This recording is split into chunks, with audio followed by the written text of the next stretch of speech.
40 rules of love.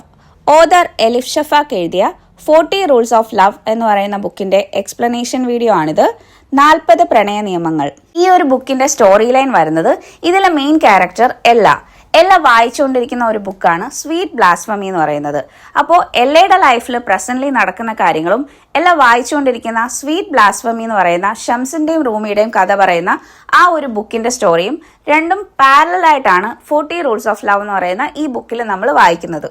അപ്പം ഞാൻ direct സ്റ്റോറിയിലേക്ക് കിടക്കാം.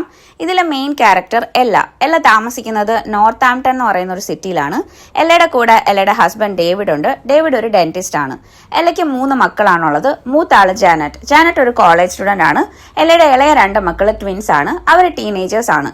കഴിഞ്ഞ 20 വർഷമായിട്ട് എല്ല ഒരു ഹൗസ് വൈഫ് ആയിട്ടാണ് ജീവിക്കുന്നത്. എല്ലയ്ക്കിപ്പോൾ 40 വയസ്സാവാറായി. ഈ ഒരു സ്റ്റോറി നടക്കുന്നത് 2008 എല്ലയുടെ ഫാമിലി ലൈഫിൽ ഒട്ടും ഹാപ്പി ആയിട്ടല്ല മുന്നോട്ട് പോകുന്നത്. കാരണം എന്താണെന്ന് വെച്ചാൽ, കല്യാണം കഴിഞ്ഞപ്പോൾ ഇത്രയും വർഷമായ സമയത്ത് ഡേവിഡ് ഇപ്പോൾ പലതവണയായിട്ട് അവളെ ചീറ്റ് ചെയ്യുന്ന ആരൊക്കെ എല്ലയ്ക്ക് മനസ്സിലായിട്ടുണ്ട്. പക്ഷെ എല്ല അതിന്റെ പേരിൽ ഡേവിഡിനോട് അങ്ങനെ ക്വസ്റ്റ്യൻ ചെയ്യാനോ ഒരു പ്രശ്നം ഉണ്ടാക്കാനോ ഒന്നും പോയിട്ടില്ല. അത് മനസ്സിലായിട്ടില്ല എന്നുള്ള രീതിയിൽ എല്ലയുടെ കാര്യങ്ങളും കുട്ടികളുടെ കാര്യങ്ങളും ഡേവിഡിന്റെ കാര്യങ്ങളും ഒക്കെ നോക്കി മുന്നോട്ട് പോവാണ്. എല്ലയ്ക്കിപ്പോൾ ഡേവിഡിന്റെ ഒരു ഫ്രണ്ട് വഴി ഒരു ജോലി കിട്ടിയിട്ടുണ്ട്. എല്ല പഠിച്ചിരുന്നത് ഇംഗ്ലീഷ് ലിറ്ററേച്ചർ ആയിരുന്നു. അപ്പോൾ ഇപ്പോൾ അവൾക്ക് കിട്ടിയിരിക്കുന്ന ജോലി ഒരു ലിറ്റററി ഏജന്റ് ആയിട്ടാണ്. അതായത് ഒരു ബുക്ക് പബ്ലിഷിംഗ് ഏജൻസിയിൽ അവിടെ വരുന്ന പുതിയ ഓതേഴ്സിന്റെ പുതിയ ബുക്സ് അത് പബ്ലിഷ് ചെയ്യുന്നതിന് മുന്നേ അത് വായിച്ചിട്ട് അതിന്റെ റിവ്യൂ പറയാന്നുള്ളതാണ് എല്ലയുടെ ജോലി. ഈ ബുക്കിന്റെ സ്റ്റാർട്ടിങ്ങിൽ എല്ലയും ഡേവിഡും ഫാമിലി ആയിട്ട് ലഞ്ച് കഴിക്കാനിരിക്കുന്ന ഒരു സീനാണ്. ആ ഒരു ടൈമിൽ ഡേവിഡ് എല്ലാവരോടുമായിട്ട് എല്ലയുടെ ജോലിയെക്കുറിച്ചൊക്കെ സംസാരിക്കുന്നുണ്ട്. അപ്പോൾ അവരുടെ മൂത്ത മോള് ജാനറ്റ് പറയുന്നുണ്ട്, എനിക്ക് ഒരു ഗുഡ് ന്യൂസ് പറയാനുണ്ട്. ഞാൻ എൻ്റെ ബോയ് ഫ്രണ്ട് സ്കോട്ടുമായിട്ട് കല്യാണം ഫിക്സ് ചെയ്തു. ആ ഒരു കാര്യം പറഞ്ഞപ്പോൾ ജാനറ്റ് വിചാരിച്ചത് വീട്ടിലുള്ള എല്ലാവരും ഭയങ്കര ഹാപ്പി ആവുമെന്നാണ്. പക്ഷെ എല്ലാവരുടെയും ഒരു ഷോക്ക്ഡ് റിയാക്ഷൻ കണ്ടപ്പോഴത്തേക്കും അവൾക്ക് ഭയങ്കര ദേഷ്യം വന്നു. അപ്പോൾ എല്ലാം ചോദിക്കുന്നുണ്ട്, എന്തിനാണ് ഇപ്പോൾ ഇത്ര നേരത്തെ ഇത്ര ധൃതി പിടിച്ചിങ്ങനെ ഒരു കല്യാണമൊക്കെ നടത്തുന്നത്? കാരണം അവൾ കോളേജ് പോലും കംപ്ലീറ്റ് ചെയ്തിട്ടില്ല. അപ്പോൾ അവൾ പറയുന്നത്, എനിക്ക് ഇഷ്ടമാണ്, ഞങ്ങൾ കുറച്ച് നാളായിട്ട് ഡേറ്റ് ചെയ്തുകൊണ്ടിരിക്കുകയായിരുന്നു, ഇപ്പം ഞങ്ങൾ അവനെന്നെ പ്രപ്പോസ് ചെയ്തു, അപ്പോൾ ഞാൻ യെസ് പറഞ്ഞു. സോ അവർ സൂൺ ഗെറ്റിംഗ് മാരീഡ്. ജാനറ്റിന് സ്കോട്ടിന് ആകെ 8 മാസമായിട്ട് മാത്രമേ അറിയത്തുള്ളൂ. അപ്പോൾ എല്ലാം പറയുന്നുണ്ട്, ഈ ഒരു 8 മാസം കൊണ്ടൊന്നും ഒരാളെ നമുക്ക് മനസ്സിലാക്കാൻ പറ്റില്ല. കാരണം ഞാനും നിന്റെ അച്ഛനും തമ്മിൽ ഇപ്പോൾ കല്യാണം കഴിഞ്ഞിട്ട് 20 വർഷമായി. ഇപ്പോഴും നമുക്ക് ഉറപ്പിച്ച് പറയാൻ പറ്റില്ല, നമുക്ക് അങ്ങോട്ടും ഇങ്ങോട്ടും എല്ലാ കാര്യങ്ങളും അറിയാവുന്ന. അപ്പം ഡേവിഡും പറയുന്നുണ്ട്, അമ്മ പറയുന്നതെന്ന് വെച്ചാൽ ഡേറ്റിംഗ് എന്ന് വെച്ചാൽ വേറൊരു കാര്യം, അതുപോലെയല്ല കല്യാണം കഴിക്കാൻ തീരുമാനിക്കുന്നത്. മേ ബി നിനക്ക് കോളേജ് കഴിയുന്ന ടൈമിൽ ഈ ഡിസിഷൻ വേണ്ടാന്ന് തോന്നും, അതുകൊണ്ട് പെട്ടെന്നൊരു തീരുമാനമൊന്നും എടുക്കരുതെന്ന് ജാനറ്റിനോട് ഡേവിഡ് പറയുന്നുണ്ട്. എല്ലാ ജാനറ്റിനോട് പറയുന്നുണ്ട്, നീ ഇപ്പോൾ ഭയങ്കര യങ് ഏജ് ആണ്, അപ്പോൾ നിനക്ക് ഒരു സീരിയസ് റിലേഷനിലോട്ടൊക്കെ പോയിട്ട് ഒരു കല്യാണം കഴിക്കാനുള്ള പ്രായമൊന്നും ആയിട്ടില്ല എന്ന്. അപ്പോൾ ജാനറ്റ് പറയുന്നതെന്ന് വെച്ചാൽ, അമ്മയ്ക്ക് അമ്മയുടെ ലൈഫിലെ പേടിയാണ് എൻ്റെ അടുത്ത് ഇപ്പോൾ പറയുന്നത്. അമ്മ എൻ്റെ പ്രായത്തിൽ കല്യാണം കഴിച്ച് കുട്ടികളൊക്കെ ആയെന്ന് പറഞ്ഞിട്ട് ആ ഒരു മിസ്റ്റേക്ക് എന്തായാലും ഞാൻ ചെയ്യാൻ പോകുന്നില്ല എന്ന് ജാനറ്റ് പറയുന്നുണ്ട്. അങ്ങനെ ആ ഒരു ഡിസ്കഷൻ മുന്നോട്ട് പോകുന്ന ടൈമിൽ ജാനറ്റ് പറയുന്നുണ്ട്, എനിക്ക് അവനില്ലാതെ ജീവിക്കാൻ പറ്റില്ല, എനിക്ക് അവനെ അത്രയ്ക്ക് ഇഷ്ടമാണെന്നൊക്കെ പറയുമ്പോൾ എല്ലാം അവളോട് പറയുന്നുണ്ട്, നീ ഇങ്ങനെ ഭയങ്കര റൊമാൻറ്റിക് ആയിട്ട് സംസാരിക്കാതിരിക്കുക എന്ന് പറയും. അപ്പോൾ ജാനറ്റ് ചോദിക്കുന്നുണ്ട്, എന്താണ് റൊമാൻറ്റിക് ആയാൽ അമ്മയ്ക്ക് ലവ് എന്താണെന്നൊക്കെ അറിയുമോ എന്നിങ്ങനെ അവൾ ഒരു എല്ലാം കുത്തി സംസാരിക്കുന്നുണ്ട്. അപ്പോൾ എല്ലാം പറയുന്നുണ്ട്, എല്ലാ ആളുകളും അവരവർക്ക് ഇഷ്ടപ്പെട്ട ആൾക്കാരെ തന്നെ കല്യാണം കഴിക്കണമെന്നൊന്നുമില്ല. ചിലർക്ക് നല്ല ആൾക്കാരെ കിട്ടും, ചിലർക്ക് നല്ലൊരു ഹസ്ബൻഡിനെ കിട്ടും, കുട്ടികൾക്ക് നല്ലൊരു അച്ഛനെ കിട്ടും. ലവ് എന്ന് പറയുന്ന ഒരു ജസ്റ്റ് ഒരു ഫീലിംഗ് മാത്രമാണ്, അത് വരും പോകും എന്നിങ്ങനെ എല്ലാം അവളോട് പറയുന്നുണ്ട്. അപ്പോൾ ജാനറ്റ് പറയുന്നുണ്ട്, എനിക്ക് മനസ്സിലായി, അമ്മയ്ക്ക് എന്നെ അമ്മയെ പോലെ ആക്കണം, ഒരു അൺഹാപ്പി ആയിട്ടുള്ള ഒരു വൈഫായിട്ട് ഞാൻ ജീവിക്കണമെന്നാണ് അമ്മയുടെ ആഗ്രഹം എന്ന് പറഞ്ഞിട്ട് ജാനറ്റ് അവളോട് ഇങ്ങനെ സംസാരിക്കുന്നുണ്ട്. അപ്പോൾ ഡേവിഡ് ജാനറ്റിനോട് പറയുന്നുണ്ട്, നീ അമ്മയോട് അങ്ങനെ സംസാരിക്കരുത്, നീ സോറി പറയണമെന്ന്. അപ്പോൾ എല്ലാം പറയുന്നുണ്ട്, വേണ്ട കുഴപ്പമില്ല. എന്നിട്ട് ജാനറ്റ് അവിടുന്ന് ദേഷ്യപ്പെട്ട് അവിടുന്ന് എണീറ്റ് പോകുന്നുണ്ട്. അപ്പൊ ബാക്കിയുള്ള കിഡ്സും അവിടുന്ന് എണീറ്റ് പോകുന്നുണ്ട്. ലാസ്റ്റ് ഡേവിഡും എല്ലയും മാത്രമാവും ആ ഒരു ടേബിളിൽ. അങ്ങനെ എല്ലയും ഡേവിഡും മാത്രമാവുന്ന ടൈമിൽ ഡേവിഡ് ചോദിക്കുന്നുണ്ട്, നീ എന്താ ജാനറ്റിനോട് അങ്ങനെ പറഞ്ഞത്? നമ്മൾ കല്യാണം കഴിക്കുന്ന ആളെ നമുക്ക് ഇഷ്ടപ്പെടണം എന്നില്ലാന്ന്, അപ്പം നിനക്ക് എന്നെ അന്ന് ഇഷ്ടമല്ലായിരുന്നു എന്ന് ചോദിക്കുന്നുണ്ട്. അപ്പോൾ എല്ല പറയുന്നത്, എനിക്ക് അന്ന് നിങ്ങളെ ഇഷ്ടമായിരുന്നു എന്നാണ്. അപ്പോൾ ഡേവിഡ് ചോദിക്കുന്നുണ്ട്, അപ്പോൾ പിന്നെ എപ്പോഴാണ് നിനക്ക് എന്നെ ഇഷ്ടമല്ലാതായതെന്ന് ചോദിക്കുമ്പോൾ എല്ല ഇരുന്ന് കരയുവാണ്. അപ്പോൾ അവിടെ ഒരു കോള് വരുന്നുണ്ട്. ആ വിളിച്ചത് എല്ലയുടെ ഓഫീസിലെ മിഷേൽ എന്ന് പറയുന്ന ഒരു ലേഡിയാണ്. അപ്പോൾ അവർ പറയുന്നതെന്ന് വെച്ചാൽ 3 വീക്സിനകത്ത് അവൾക്ക് ആ ഒരു ബുക്ക്, അവർ കൊടുത്ത ബുക്ക് റിവ്യൂ ചെയ്യണം, അത് വായിച്ചു തുടങ്ങിയെന്ന് ചോദിച്ചിട്ടാണ് മിഷേൽ വിളിക്കുന്നത്. എനിക്ക് ആ ഒരു ടൈമിൽ മാത്രമാണ് എല്ലാ ആ ഒരു ബുക്കിന്റെ കാര്യം തന്നെ ആലോചിക്കുന്നത്. അവളത് സ്റ്റാർട്ട് ചെയ്തിട്ടില്ല, പക്ഷെ അവളത് ചെയ്യുന്നുണ്ടെന്ന് പറയുമ്പോൾ അവരതിനെക്കുറിച്ച് കൂടുതൽ ഡീറ്റെയിൽസ് ഒക്കെ ചോദിക്കുമ്പോൾ അവൾക്ക് പറയാനറിയില്ല. അപ്പോൾ അവസാനം എല്ലാം പറയുന്നുണ്ട്, ഞാനത് വായിച്ചിട്ടില്ല, കാരണം എനിക്ക് ആ ഒരു നോവൽ അത്ര ഇൻട്രസ്റ്റിംഗ് ആയിട്ട് തോന്നിയില്ല, അത് ഒരു പഴയ ഒരു ഹിസ്റ്റോറിക്കൽ നോവൽ പോലെയാണ്, അപ്പോൾ എനിക്ക് കുറച്ചുകൂടി റിലേറ്റ് ചെയ്യാൻ പറ്റുന്ന സ്റ്റോറീസ് തരുമോ എന്ന് ചോദിക്കുന്നുണ്ട്. അപ്പോൾ മിഷേൽ പറയുന്നുണ്ട് അങ്ങനെയൊന്നും പറ്റില്ല, നിങ്ങളൊരു കാര്യം മനസ്സിലാക്കണം, ഈ ഒരു ജോലിക്ക് വേണ്ടിയിട്ട് ഒരുപാട് പേര് നിൽക്കുന്നുണ്ട്, നിങ്ങളുടെ പകുതി പ്രായമുള്ള ആൾക്കാർ വരെ ഇതിനു വേണ്ടിയിട്ട് വെയിറ്റിംഗ് ആണ്, അപ്പോൾ അത് മനസ്സിൽ വെച്ചുകൊണ്ട് വേണം മുന്നോട്ട് പോകാനെന്ന് പറഞ്ഞിട്ട് മിഷേൽ ഫോൺ വെക്കുന്നുണ്ട്. അതിനുശേഷം ഡേവിഡും എല്ലയും അങ്ങനെ അവർ സംസാരിച്ചുകൊണ്ടിരുന്ന കാര്യത്തിനെ കുറിച്ചൊന്നും സംസാരിക്കുന്നില്ല. അത് കഴിഞ്ഞിട്ട് പിന്നീട് വൈകിട്ടായ സമയത്ത് അപ്പോൾ എല്ലയുടെ മനസ്സിൽ ഒരുപാട് കാര്യങ്ങളുണ്ട്. വീട്ടിലെ കാര്യങ്ങൾ, കുട്ടികളുടെ കാര്യങ്ങൾ, ജാനറ്റിന്റെ കല്യാണ കാര്യം, ഡേവിഡിന്റെ ആ ഒരു എക്സ്ട്രാ അഫയേഴ്സ്. അപ്പോൾ അതൊക്കെ കൊണ്ട് അവൾ ഭയങ്കര ഡിസ്റ്റർബ്ഡ് ആണ്. എന്തായാലും അവൾ ആ ഒരു ജോലിയുടെ ഇത് വെച്ചിട്ട് അവൾ ആ ഒരു ബുക്ക് വായിക്കാൻ വേണ്ടിയിട്ട് സ്റ്റാർട്ട് ചെയ്യുന്നു. എല്ലാം വായിക്കുന്ന ബുക്കിന്റെ പേര് സ്വീറ്റ് ബ്ലാസ്ഫമി എന്നാണ്. ബ്ലാസ്ഫമി മീൻസ് ഒരു ദൈവദോഷം അല്ലെങ്കിൽ ദൈവത്തിനെ നിന്ദിക്കുക, ആ ഒരു മീനിങ് ആണ്. ഇതിന്റെ പേര് സ്വീറ്റ് ബ്ലാസ്ഫമി എന്നാണ്. എല്ലാം എങ്ങനെ അത് ഓപ്പൺ ചെയ്യുമ്പോൾ അതിന്റെ ഓതറിന്റെ പേര് AZ സഹറ എന്നാണ്. അപ്പോൾ അയാൾ താമസിക്കുന്നത് ഹോളണ്ടിലാണ്. അപ്പോൾ അതിനകത്ത് എഴുതിയിരിക്കുന്നതെന്ന് വെച്ചാൽ ഈ ഒരു സ്റ്റോറി 13th സെഞ്ചുറിയിൽ നടക്കുന്ന ഒരു സ്റ്റോറിയാണ്. അന്ന് ജീവിച്ചിരുന്ന ജലാലുദ്ദീൻ റൂമിയുടെയും ഷംസ് ഓഫ് തബ്രീസിന്റെയും സ്റ്റോറിയാണ് ഇതിൽ പറയുന്നത്. ഈ ജലാലുദ്ദീൻ റൂമി ശരിക്കും ഒരു ലവ് പോയറ്റ് ആണ്. ഗൂഗിളിൽ സെർച്ച് ചെയ്താൽ റൂമിയുടെ ഒരുപാട് പോയംസും അതിനെക്കുറിച്ചൊക്കെ കാണാൻ പറ്റും. അപ്പോൾ അവരുടെ ഒരു കമ്പാനിയൻഷിപ്പിന്റെ കഥയാണ് ഈ ഒരു സ്വീറ്റ് ബ്ലാസ്ഫമി എന്ന് പറയുന്ന ബുക്കിൽ. ആ ഒരു നോട്ടിൽ എഴുതിയിട്ടുണ്ട് ഈ ഒരു ഓതർ AZ സഹറ എന്ന് പറയുന്ന ഓതറിന്റെ ഫസ്റ്റ് ബുക്കാണത്. മേ ബി ഇത് തന്നെ ആയിരിക്കും അയാളുടെ ലാസ്റ്റ് ബുക്ക്. കാരണം അയാൾക്ക് അങ്ങനെ ഒരു ഓതർ ആവാനൊന്നും ഒരു ഇൻട്രസ്റ്റ് ഇല്ല. പക്ഷേ ആ ഒരു റൂമിയുടെയും ഷംസിന്റെയും സ്റ്റോറിയോടുള്ള ഒരു അഡ്മിറേഷൻ കൊണ്ട് ആ ഒരു ബുക്ക് എഴുതിയതാണെന്ന് അതിൽ പറയുന്നുണ്ട്. ഇതിൽ പറയുന്ന റൂമി ഈ ഒരു ബുക്കിന്റെ സ്റ്റാർട്ടിങ്ങിൽ റൂമി ഒരു ഇസ്ലാമിക് ലീഡർ ആയിട്ടാണ് പറയുന്നത്. ഒരു എല്ലാവരെയും മതപരമായിട്ടുള്ള കാര്യങ്ങളൊക്കെ പഠിപ്പിക്കുന്ന ഒരു ക്ലാസ് ഒക്കെ എടുത്തു കൊടുക്കുന്ന, എല്ലാവരും ഭയങ്കര റെസ്പെക്ട് ചെയ്യുന്ന ഒരാളാണ് റൂമി. ഷംസിനെ കുറിച്ച് പറഞ്ഞാൽ ഇതിലെ തബരീസിലെ ഷംസ് എന്നാണ് പറയുന്നത്. ഷംസിന് ഒരുപാട് പ്രത്യേകതകളുണ്ട്. ഷംസ് ഒരു സൂഫിസം ഫോളോ ചെയ്യുന്ന ആളാണ്. ഇതിനകത്ത് പറയുന്നത് ഷംസിനെ ഒരു വാണ്ടറിങ് ഡെർവിഷ് എന്നാണ്. വാണ്ടറിങ് എന്ന് വെച്ചാൽ ഒരുപാട് സഞ്ചരിച്ച് ഒരിടത്ത് ഒരുപാട് കാലമൊന്നും താമസിക്കില്ല, ഒരുപാട് അലഞ്ഞു തിരിഞ്ഞ് ദൈവത്തിനെ തേടി നടക്കുന്ന ഒരാളായിട്ടാണ് ഷംസിനെ ഇതിൽ പറയുന്നത്. അതുപോലെ തന്നെ ഷംസിന് ഒരുപാട് പ്രത്യേകതകളുണ്ട്. ഷംസിന് ഓരോ ആൾക്കാരുടെ ഡ്രീംസിനെയൊക്കെ ഇന്റർപ്രറ്റ് ചെയ്യാൻ പറ്റും, ദൈവത്തിനോട് സംസാരിക്കാൻ പറ്റും. അങ്ങനെ കുറച്ചുകൂടി ആത്മീയമായിട്ട് ദൈവത്തിനോട് അടുത്ത് നിൽക്കുന്ന ഒരാളാണ് ഷംസ്. ഈ ഷംസിന്റെ രീതികളും സംസാരവും ഒന്നും പൊതുവെ എല്ലാ ആൾക്കാർക്കും അങ്ങനെ ഇഷ്ടപ്പെടാറില്ല. കാരണം ഷംസിന് പൊതുവെ ഇസ്ലാമിക് റൂൾസിനെ പറ്റിയും ഖുറാനെ കുറിച്ചുമൊക്കെ കുറച്ച് ആഴത്തിൽ അറിവുള്ള ആളാണ്. അപ്പൊ അതുകൊണ്ട് തന്നെ ഈ ഇസ്ലാമിക് പണ്ഡിതന്മാരുമായിട്ടൊക്കെ സംസാരിക്കുന്ന ടൈമിൽ ഷംസ് അവരുമായിട്ടൊക്കെ ഒരുപാട് തർക്കിക്കാറുണ്ട്. അപ്പൊ അവർക്കൊക്കെ അതിന്റെ ഒരു ബേസിക് നോളജ് മാത്രമേ ഉള്ളൂ. അതിനെയൊക്കെ കുറിച്ച് ആഴത്തിലുള്ള കാര്യങ്ങൾ ഷംസ് സംസാരിക്കുന്ന ടൈമിൽ അവർക്കത് ഇഷ്ടപ്പെടാറില്ല. അപ്പൊ അവർ പറയുന്നത് ഇങ്ങനെ ഒരു വാണ്ടറിങ് ഡെർവിഷ്, ഇങ്ങനെ ഒരു അലഞ്ഞു തിരിഞ്ഞ് നടക്കുന്ന ഡെർവിഷ് മീൻസ് ഒരു സന്യാസി എന്നൊക്കെ ഒരു മീനിങ് ആണ്. ഇങ്ങനെ നടക്കുന്ന ആൾക്കാരെ നമ്മൾ വിശ്വസിച്ചുകൂടാ, അവർ പറയുന്നതൊക്കെ വെറുതെയാണ് എന്ന് പറഞ്ഞിട്ട് ഷംസിനെ എല്ലാവർക്കും അങ്ങനെ എല്ലാ ആൾക്കാരും ഷംസിനെ അക്സെപ്റ്റ് ചെയ്യാറില്ല. അങ്ങനെ എല്ലാ ഇനി സ്വീറ്റ് ബ്ലാസ്ഫമി വായിക്കാൻ തുടങ്ങാണ്. എല്ലയുടെ കൂടെ തന്നെ ആയിരിക്കും നമ്മൾ വായനക്കാരും ആ ഒരു ബുക്ക് വായിക്കുന്നത്. അപ്പോൾ ഇനി അങ്ങോട്ട് ഓരോ ചാപ്റ്റേഴ്സിലും ആ ഒരു ബുക്ക് വായിക്കുന്നതും അതിനുശേഷം എല്ലയുടെ ലൈഫിൽ നടക്കുന്നതും അങ്ങനെ ഒരു പാരലായിട്ട് 2 സ്റ്റോറിയും കൂടിയാണ് പോകുന്നത്. 2 കാലഘട്ടത്തിൽ നടക്കുന്ന 2 സ്റ്റോറീസാണ് ഇനി ഒന്നിച്ച് വരുന്നത്. അതായത് 2008 എല്ലയുടെ ലൈഫിൽ നടക്കുന്നതും ആ ഒരു 13th സെഞ്ചുറിയിൽ റൂമിയുടെയും ഷംസിന്റെയും സ്റ്റോറി, ഇത് രണ്ടും കൂടി ഒന്നിച്ചായിരിക്കും ഇനി വരുന്നത്. ഈ ബുക്കിന്റെ സ്റ്റാർട്ടിങ്ങിൽ ഒരു കില്ലറാണ് സംസാരിക്കുന്നത്. അയാൾ ഒരുപാട് ആൾക്കാരെ കൊലപാതകം ചെയ്തിട്ടുണ്ട്. അയാൾ പൈസയ്ക്ക് വേണ്ടിയിട്ടാണ് ഇതെല്ലാം ചെയ്യുന്നത്. അപ്പോൾ അയാൾ ഇപ്പോൾ പറയുന്നതെന്ന് വെച്ചാൽ അയാൾ 4 കൊല്ലം മുൻപ് ചെയ്ത ഒരു കൊലപാതകം ഇന്നും അയാളെ വിട്ടു പോയിട്ടില്ല. കാരണം അയാൾക്ക് അത് സ്റ്റിൽ അതൊരു ഹോണ്ടിങ് മെമ്മറിയാണ്. അതിനെക്കുറിച്ച് ആലോചിക്കുമ്പോൾ അയാൾക്ക് പേടിയാവുന്നുണ്ടെന്ന് പറഞ്ഞിട്ട് അന്നത്തെ ആ ഒരു ഇൻസിഡന്റ് ആണ് അയാൾ പറയുന്നത്. 4 വർഷം മുമ്പ് കുറച്ച് ആളുകൾ ഈ ഒരു കില്ലറിന്റെ അടുത്ത് വന്നിട്ട് ഒരാളെ കൊല്ലാൻ പറയുന്നുണ്ട്. അപ്പൊ അത്യാവശ്യം നല്ല പേയ്മെന്റ് തരാമെന്ന് പറയുന്നുണ്ട്. അപ്പൊ കില്ലർ ഇത് ആരാണെന്ന് ചോദിക്കുമ്പോൾ അവർ പറയുന്നത് ഈ സമൂഹത്തിന് ഭയങ്കര മോശമായിട്ട് ബാധിക്കുന്ന ഒരാളാണ്, ഒരുപാട് കാര്യങ്ങൾ ഇങ്ങനെ പറഞ്ഞു പരത്തുന്ന ഒരാളാണ്, ഞങ്ങൾ ഒരുപാട് വാൺ ചെയ്തിട്ട് കേട്ടിട്ടില്ല, അയാൾ ഒരു സന്യാസിയാണെന്നൊക്കെയാണ് പറഞ്ഞു നടക്കുന്നത്. അപ്പൊ അയാളെയാണ് കൊല്ലണ്ടേന്ന് പറയും. അപ്പൊ കില്ലർ പറയും ഞാൻ ഈ സന്യാസിമാരെ ഒന്നും കൊല്ലത്തില്ല, കാരണം അവരൊക്കെ കുറച്ച് ദൈവമായിട്ടൊക്കെ അടുത്ത് നിൽക്കുന്ന ആൾക്കാരാണ്, അങ്ങനത്തെ ആൾക്കാരെ ഞാൻ എടുക്കില്ല എന്ന് പറയും. അപ്പൊ അവർ പറയും ഞങ്ങൾ ഡബിൾ പേയ്മെന്റ് തരാമെന്ന്. അപ്പൊ കില്ലർ പറയും എനിക്ക് ട്രിപ്പിൾ വേണമെന്ന്. അപ്പൊ അയാൾ വിചാരിക്കുന്നത് അത്രയും പറഞ്ഞ അവര് അത് തരില്ല, അവർ പോകും എന്നാണ്. പക്ഷെ അവർ പറയും ട്രിപ്പിൾ പേയ്മെന്റ് തരാനും റെഡിയാണ്, നിങ്ങൾ അയാളെ കൊല്ലണമെന്ന് പറയും. അപ്പൊ ആ ഒരു എമൗണ്ട് കേൾക്കുന്ന സമയത്ത് ആ ഒരു കില്ലർ അതിന് സമ്മതിക്കുകയാണ്. അതിനുശേഷം ആ ഒരാളെ കൊന്നു എന്നാണ് പറയുന്നത്. അയാളെ തലക്കടിച്ചു കൊന്നിട്ട് ഒരു കിണറ്റിലിട്ടു എന്നാണ് പറയുന്നത്.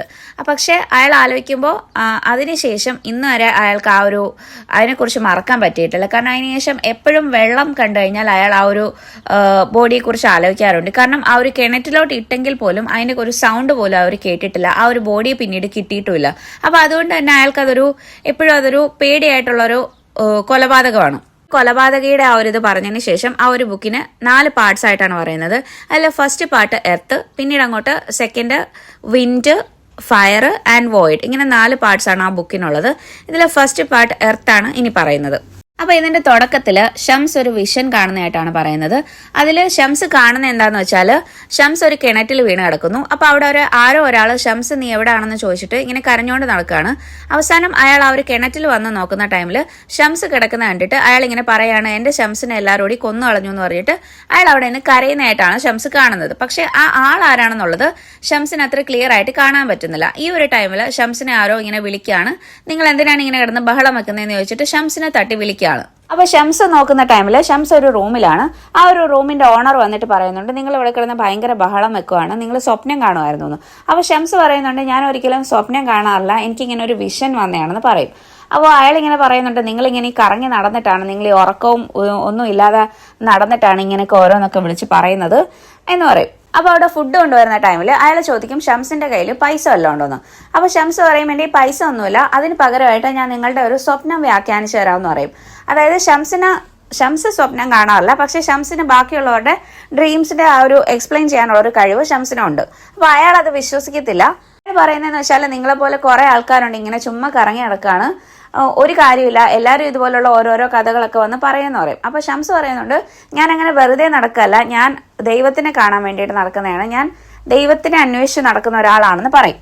അപ്പോൾ അയാൾ പറയും അങ്ങനെയാണെങ്കിൽ നിങ്ങൾ വന്നേക്കുന്നത് ഒരു റോങ് പ്ലേസിലാണ്, കാരണം ഇവിടെ നിന്നൊക്കെ ദൈവം എന്നോ പോയി, ഈ ഭാഗത്തോട്ട് ദൈവം തിരിഞ്ഞു പോലും നോക്കാറില്ല എന്ന് അയാൾ പറയുന്നുണ്ട്. ഷംസ് അയാളോട് പറയുന്നുണ്ട് നിങ്ങളിങ്ങനെ ദൈവത്തിനെ കുറിച്ച് ഇങ്ങനെ മോശമായിട്ടൊന്നും സംസാരിക്കരുത്, നിങ്ങളുടെ അടുത്തൊന്നും ദൈവം പോയി എന്നൊന്നും പറയരുത്, നിങ്ങൾ എങ്ങനെയാണോ ദൈവത്തിനെ കാണുന്നത് അതുപോലെ തന്നെയായിരിക്കും നിങ്ങളുടെ ഉള്ളിൽ നിങ്ങളെ കുറിച്ചുള്ള ഒരു ഇത്. അതായത് ഷംസിന്റെ ഈ ഒരു 40 റൂൾസ് ഷംസ് പറയുന്നതാണ്. ഇതിലെ ഫസ്റ്റ് റൂളാണ് ഷംസ് ഇപ്പൊ പറയുന്നത്. ഈ ഒരു സമയത്ത് ഷംസ് പറയുന്നതാണ് നമ്മൾ എങ്ങനെയാണോ ദൈവത്തിനെ കാണുന്നത് അതുപോലെ തന്നെയാണ് നമ്മൾ നമ്മളെ കാണുന്നത്. ദൈവത്തിനെ കുറിച്ചൊരു നല്ല ധാരണ നമുക്കുണ്ടെങ്കിൽ നമുക്ക് സ്വയം നമ്മളെ കുറിച്ചൊരു നല്ല ധാരണ ഉണ്ടാവും. നമ്മൾ ദൈവത്തിനോടൊരു കുറച്ചൊരു ലവ് ആൻഡ് കമ്പാഷൻ ആയിട്ട് നിന്നാൽ മാത്രമേ നമ്മുടെ ഉള്ളിലും അതുണ്ടാവും. അല്ലാതെ നമ്മൾ എപ്പോഴും ദൈവത്തിന് ഒരു പേടി അല്ലെങ്കിൽ ഒരു താല്പര്യക്കുറവ് കാണിച്ചാൽ നമുക്ക് നമ്മുടെ ഉള്ളിലും അത് മാത്രമേ ഉണ്ടാവൂ. അപ്പൊ ഈ ഒരു ബുക്ക് ഇത്രയും വായിച്ച ശേഷം എല്ലയുടെ മോള് ജാനറ്റിന്റെ ബോയ് ഫ്രണ്ട് സ്കോട്ടിനെ വിളിക്കുകയാണ്. സ്കോട്ടിനെ വിളിച്ചിട്ട് എല്ല പറയുന്നുണ്ട് നിങ്ങൾ ഇതുപോലെ കല്യാണം കഴിക്കാൻ തീരുമാനിച്ചു എന്നൊക്കെ ജാനറ്റ് പറഞ്ഞു, പക്ഷെ നിങ്ങൾ ഭയങ്കര യങ് ആണ്, അതിനുള്ള പ്രായമൊന്നും ആയിട്ടില്ല, നിങ്ങൾ ഇനിയും നിനക്ക് ആരോടെങ്കിലും ഒക്കെ പ്രണയം തോന്നാം, അപ്പം ഈ ഒരു ഡിസിഷൻ ഇപ്പം ഇങ്ങനെ മുന്നോട്ട് കൊണ്ടുപോകരുതെന്ന് പറയും. അപ്പം അവൻ പറയുന്നുണ്ട് ഇല്ല എനിക്ക് ജാനറ്റിനെ ഇഷ്ടമാണ്, അങ്ങനെ ഒരു ഉറപ്പൊന്നും പറയാൻ പറ്റില്ല, ആ ഒരു കാര്യമാണെങ്കിൽ ഇപ്പൊ ആർക്ക് വേണമെങ്കിലും നാളെ ഒരു പ്രണയം ഉണ്ടാവാം, നിങ്ങൾക്കും ഉണ്ടാവിക്കൂടെ എന്നിങ്ങനെ അവൻ ചോദിക്കുന്നുണ്ട്. അപ്പൊ അവള് പറയുന്നുണ്ട് എനിക്കിനി ഉണ്ടാവാനൊന്നും പോകുന്നില്ല, കാരണം എനിക്കിപ്പോൾ ഒരു 40 വയസ്സായി, ഞാൻ കല്യാണം കഴിഞ്ഞു, എനിക്ക് കുട്ടികളുണ്ട്, എന്റെ ലൈഫ് സെറ്റിൽഡ് ആണ്. അപ്പോൾ ഞാൻ അതാണ് പറയുന്നത്, നിങ്ങൾ ആ ഒരു വളരെ ആലോചിച്ചിട്ട് വേണം അങ്ങനെ ഒരു സീരിയസ് ഡിസിഷൻ ഒക്കെ എടുക്കാൻ. അപ്പൊ ഇനി ഇപ്പൊ അതിനെക്കുറിച്ചൊന്നും ആലോചിക്കേണ്ട, പിന്നെ ഞാൻ ഈ പറഞ്ഞ കാര്യം ജാനറ്റിനോട് പറയാൻ വേണ്ട എന്ന് പറഞ്ഞിട്ടാണ് എല്ലാ സ്കോട്ടിന്റെ അടുത്തുനിന്ന് ആ ഒരു കോൾ കട്ട് ചെയ്യുന്നത്. കുറച്ച് കഴിയുമ്പോൾ ഡേവിഡ് എന്നെ വിളിച്ചിട്ട് പറയുന്നുണ്ട് നീ എന്തിനാണ് സ്കോട്ടിനെ വിളിച്ച് അങ്ങനെയൊക്കെ പറഞ്ഞത്. സ്കോട്ട് അത് ജാനറ്റിനോട് ഓൾറെഡി പറഞ്ഞിട്ടുണ്ട്, ജാനറ്റ് ഇനി വീട്ടിലോട്ട് ഇപ്പോൾ വരുന്നില്ല, അവൾ ഏതോ ഫ്രണ്ട്സിന്റെ കൂടെ നിൽക്കുവാണെന്നാണ് പറയുന്നത്, അവളെ കൂടുതൽ കുറ്റമൊന്നും പറയാൻ പറ്റത്തില്ല, നീ കാണിച്ചത് ഭയങ്കര മോശമായി പോയിന്ന് ഡേവിഡ് പറയുന്നുണ്ട്. അങ്ങനെ അന്നത്തെ ദിവസം ജാനറ്റ് വീട്ടിൽ വരുന്നില്ല, അതുപോലെ തന്നെ ഡേവിഡും അന്നത്തെ ദിവസം വീട്ടിൽ വരുന്നില്ല. അപ്പൊ ഡേവിഡ് ഏതെങ്കിലും ഒരു ഗേൾ ഫ്രണ്ട്സിന്റെ കൂടെ പോകുന്നതായിരിക്കും എന്ന് എല്ലയ്ക്ക് അറിയാം, പക്ഷെ അവൾ അതിനെക്കുറിച്ചൊന്നും ചോദിക്കാറില്ല.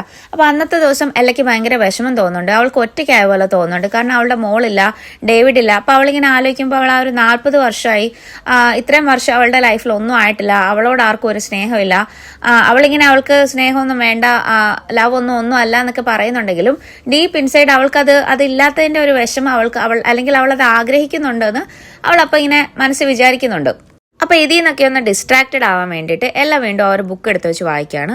അപ്പൊ ഇനി വീണ്ടും ഷംസിന്റെ സ്റ്റോറിയാണ് പറയുന്നത്. ഷംസിന് കുഞ്ഞുനാൾ മുതൽ ഇങ്ങനത്തെ വിഷൻസ് ഒക്കെ കാണാറുണ്ടായിരുന്നു, പക്ഷെ ഷംസിന്റെ വീട്ടുകാർ പോലും ഷംസിനെ വിശ്വസിച്ചിട്ടില്ല. അപ്പൊ ഷംസിന്റെ അച്ഛൻ പറയുന്നത് നീ സ്വപ്നം കാണുന്നതാണ്, അല്ലെങ്കിൽ തന്നെ ഇങ്ങനത്തെ കാര്യങ്ങളൊന്നും ആരോടും പോയി പറയരുതെന്ന് പറയും. അങ്ങനെ കുറച്ച് വലുതായ ശേഷം ഷംസ് വീട് വിട്ടിറങ്ങുന്നു. അതിനുശേഷം അന്നോട്ട് ഷംസ് ഇങ്ങനെ ഈ ഒരു ദൈവത്തിന്റെ പാതയിലാണ് നടക്കുന്നത്. ഒരുപാട് സ്ഥലങ്ങളൊക്കെ സഞ്ചരിച്ച് ഒരുപാട് അറിവുകളൊക്കെ നേടി.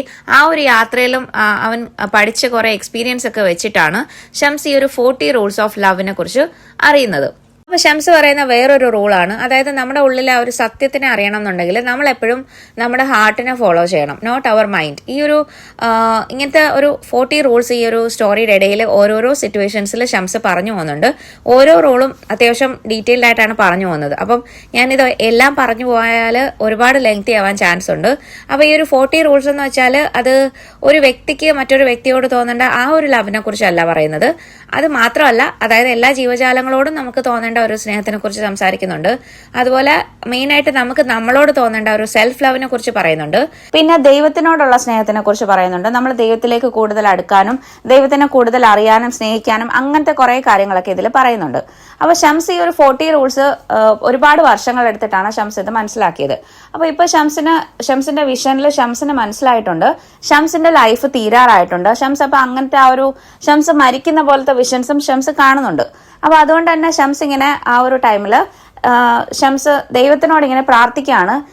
ഇത്രയും ഞാൻ ഒരുപാട് കാര്യങ്ങളൊക്കെ ഞാൻ അറിഞ്ഞു, പക്ഷെ എന്റെ ഈ അറിവുകളൊക്കെ എനിക്ക് ആരെങ്കിലും ഒരാളിലോട്ട് പറഞ്ഞു കൊടുത്തിട്ട് പോകണം എന്നുണ്ട്. അപ്പൊ എനിക്ക് അതിനെ പറ്റിയ ഒരാളെ എനിക്ക് കൂട്ടായിട്ട് തരണം എന്ന് ഷംസ് പ്രാർത്ഥിക്കുന്നുണ്ട്. അപ്പൊ ആ ഒരു ടൈമിൽ അവന്റെ ഉള്ളിൽ നിന്നും ഒരു വോയിസ് ഇങ്ങനെ പറയുന്നുണ്ട്, നീ ബാഗ്ദാദിലോട്ട് പോകണം എന്ന്.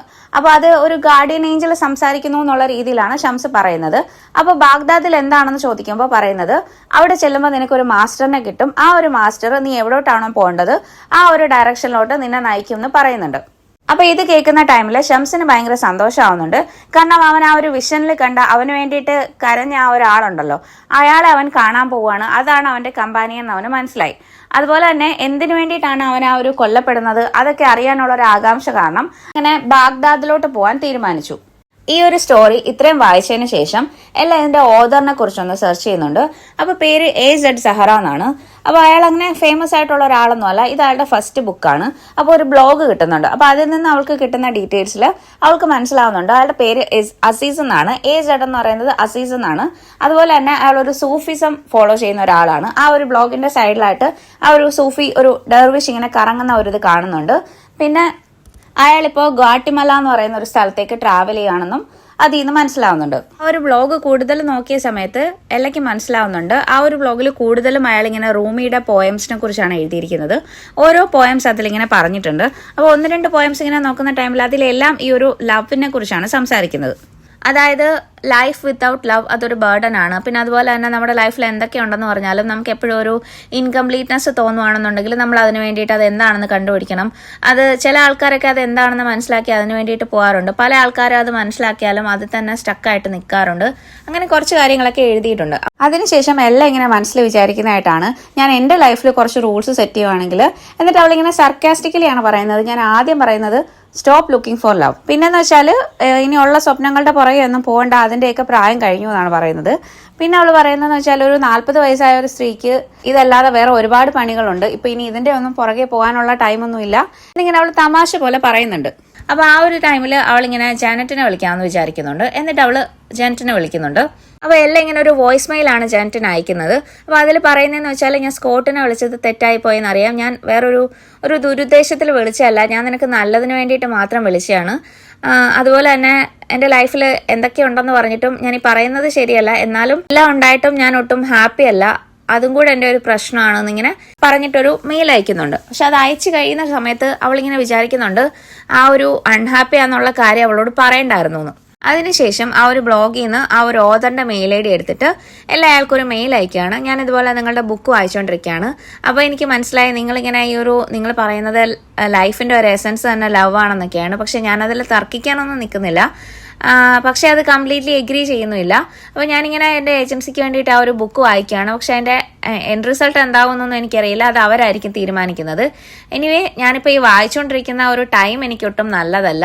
എൻ്റെ ലൈഫിൽ ഇങ്ങനെ കുറേ പ്രശ്നങ്ങൾ ഉണ്ടാകുന്നുണ്ട്. എൻ്റെ മോളുടെ കല്യാണക്കാര്യം, അപ്പോൾ ആ ഒരു പ്രശ്നത്തിൽ അവളിപ്പോൾ എന്നോട് സംസാരിക്കുന്നില്ല. ഞാനപ്പോൾ ആകെ ഒരു ഫ്രസ്ട്രേറ്റഡ് മൂഡിലാണ് ഈ ഒരു ബുക്ക് വായിക്കുന്നത്. അപ്പോൾ നിങ്ങൾ അതിനകത്ത് ഒരുപാട് ഇങ്ങനെ ലവിനെ കുറിച്ചൊക്കെ പറഞ്ഞേക്കുന്നത് കണ്ടപ്പോൾ എൻ്റെ മോളുടെ അതേ സിമിലർ വ്യൂസ് ഒക്കെ ആയിട്ട് തോന്നി. അപ്പോൾ ഇനി നിങ്ങൾ എപ്പോഴെങ്കിലും ട്രാവൽ ചെയ്യുന്ന സമയത്ത് ഈ ഒരു ബോസ്റ്റൺ ഏരിയയിലൊക്കെ വരുവാണെങ്കിൽ നമുക്ക് എപ്പോഴെങ്കിലും മീറ്റ് ചെയ്യാമെന്നിങ്ങനെ അവൾ അതിൽ പറയുന്നുണ്ട്. ഒരു മെയിൽ അയച്ചു കഴിഞ്ഞപ്പോഴത്തേക്ക് അവൾക്ക് തന്നെ മനസ്സിലായി അവളെ രക്ഷിക്കാൻ വേണ്ടിയിട്ടുള്ളൊരു കരച്ചിൽ പോലെയാണ് അവൾക്ക് ആ ഒരു മെയിൽ അയച്ചപ്പോൾ തോന്നിയത്. അതിനുശേഷം എല്ല വീണ്ടും ആ ഒരു ബുക്ക് വായിക്കുന്നുണ്ട്. അപ്പൊ അതിൽ പറയുന്നതെന്ന് വെച്ചാൽ ഷംസ് അങ്ങനെ ബാഗ്ദാദിലെത്തി. ഷംസ് ആ ഒരു മാസ്റ്ററിനെ കണ്ടു. മാസ്റ്ററിന്റെ പേര് ബാബ സമാൻ എന്നാണ്. അങ്ങനെ അത് വായിച്ച ശേഷം എല്ല വീണ്ടും മെയിൽ ചെക്ക് ചെയ്യുന്ന ടൈമിൽ അസീസിന്റെ റിപ്ലൈ വന്നിട്ടുണ്ടായിരുന്നു. അപ്പൊ അസീസ് അതിൽ പറയുന്നതെന്ന് വെച്ചാൽ അസീസ് ഈ പറഞ്ഞ ഒരു ഗ്വാട്ടിമല എന്ന് പറയുന്ന ഒരു സ്ഥലത്ത് വെച്ചിട്ടാണ് എല്ലയുടെ മെയിൽ കിട്ടിയത്.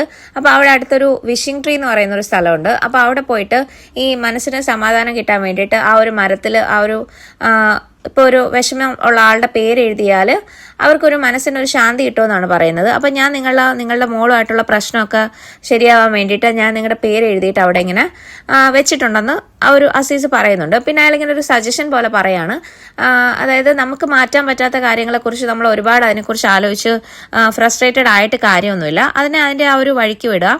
അതിപ്പോൾ നമുക്ക് എത്ര അടുപ്പമുള്ള ആളാണെങ്കിൽ പോലും അവരുടെ ഒരു കാര്യത്തിൽ നമ്മൾ ഒരുപാട് ഇന്റർഫിയർ ചെയ്യാതിരിക്കുക. അവരെങ്ങനെയാണോ അതുപോലെ തന്നെ നമ്മൾ അവരെ ആക്സെപ്റ്റ് ചെയ്ത് മുന്നോട്ട് പോവുക.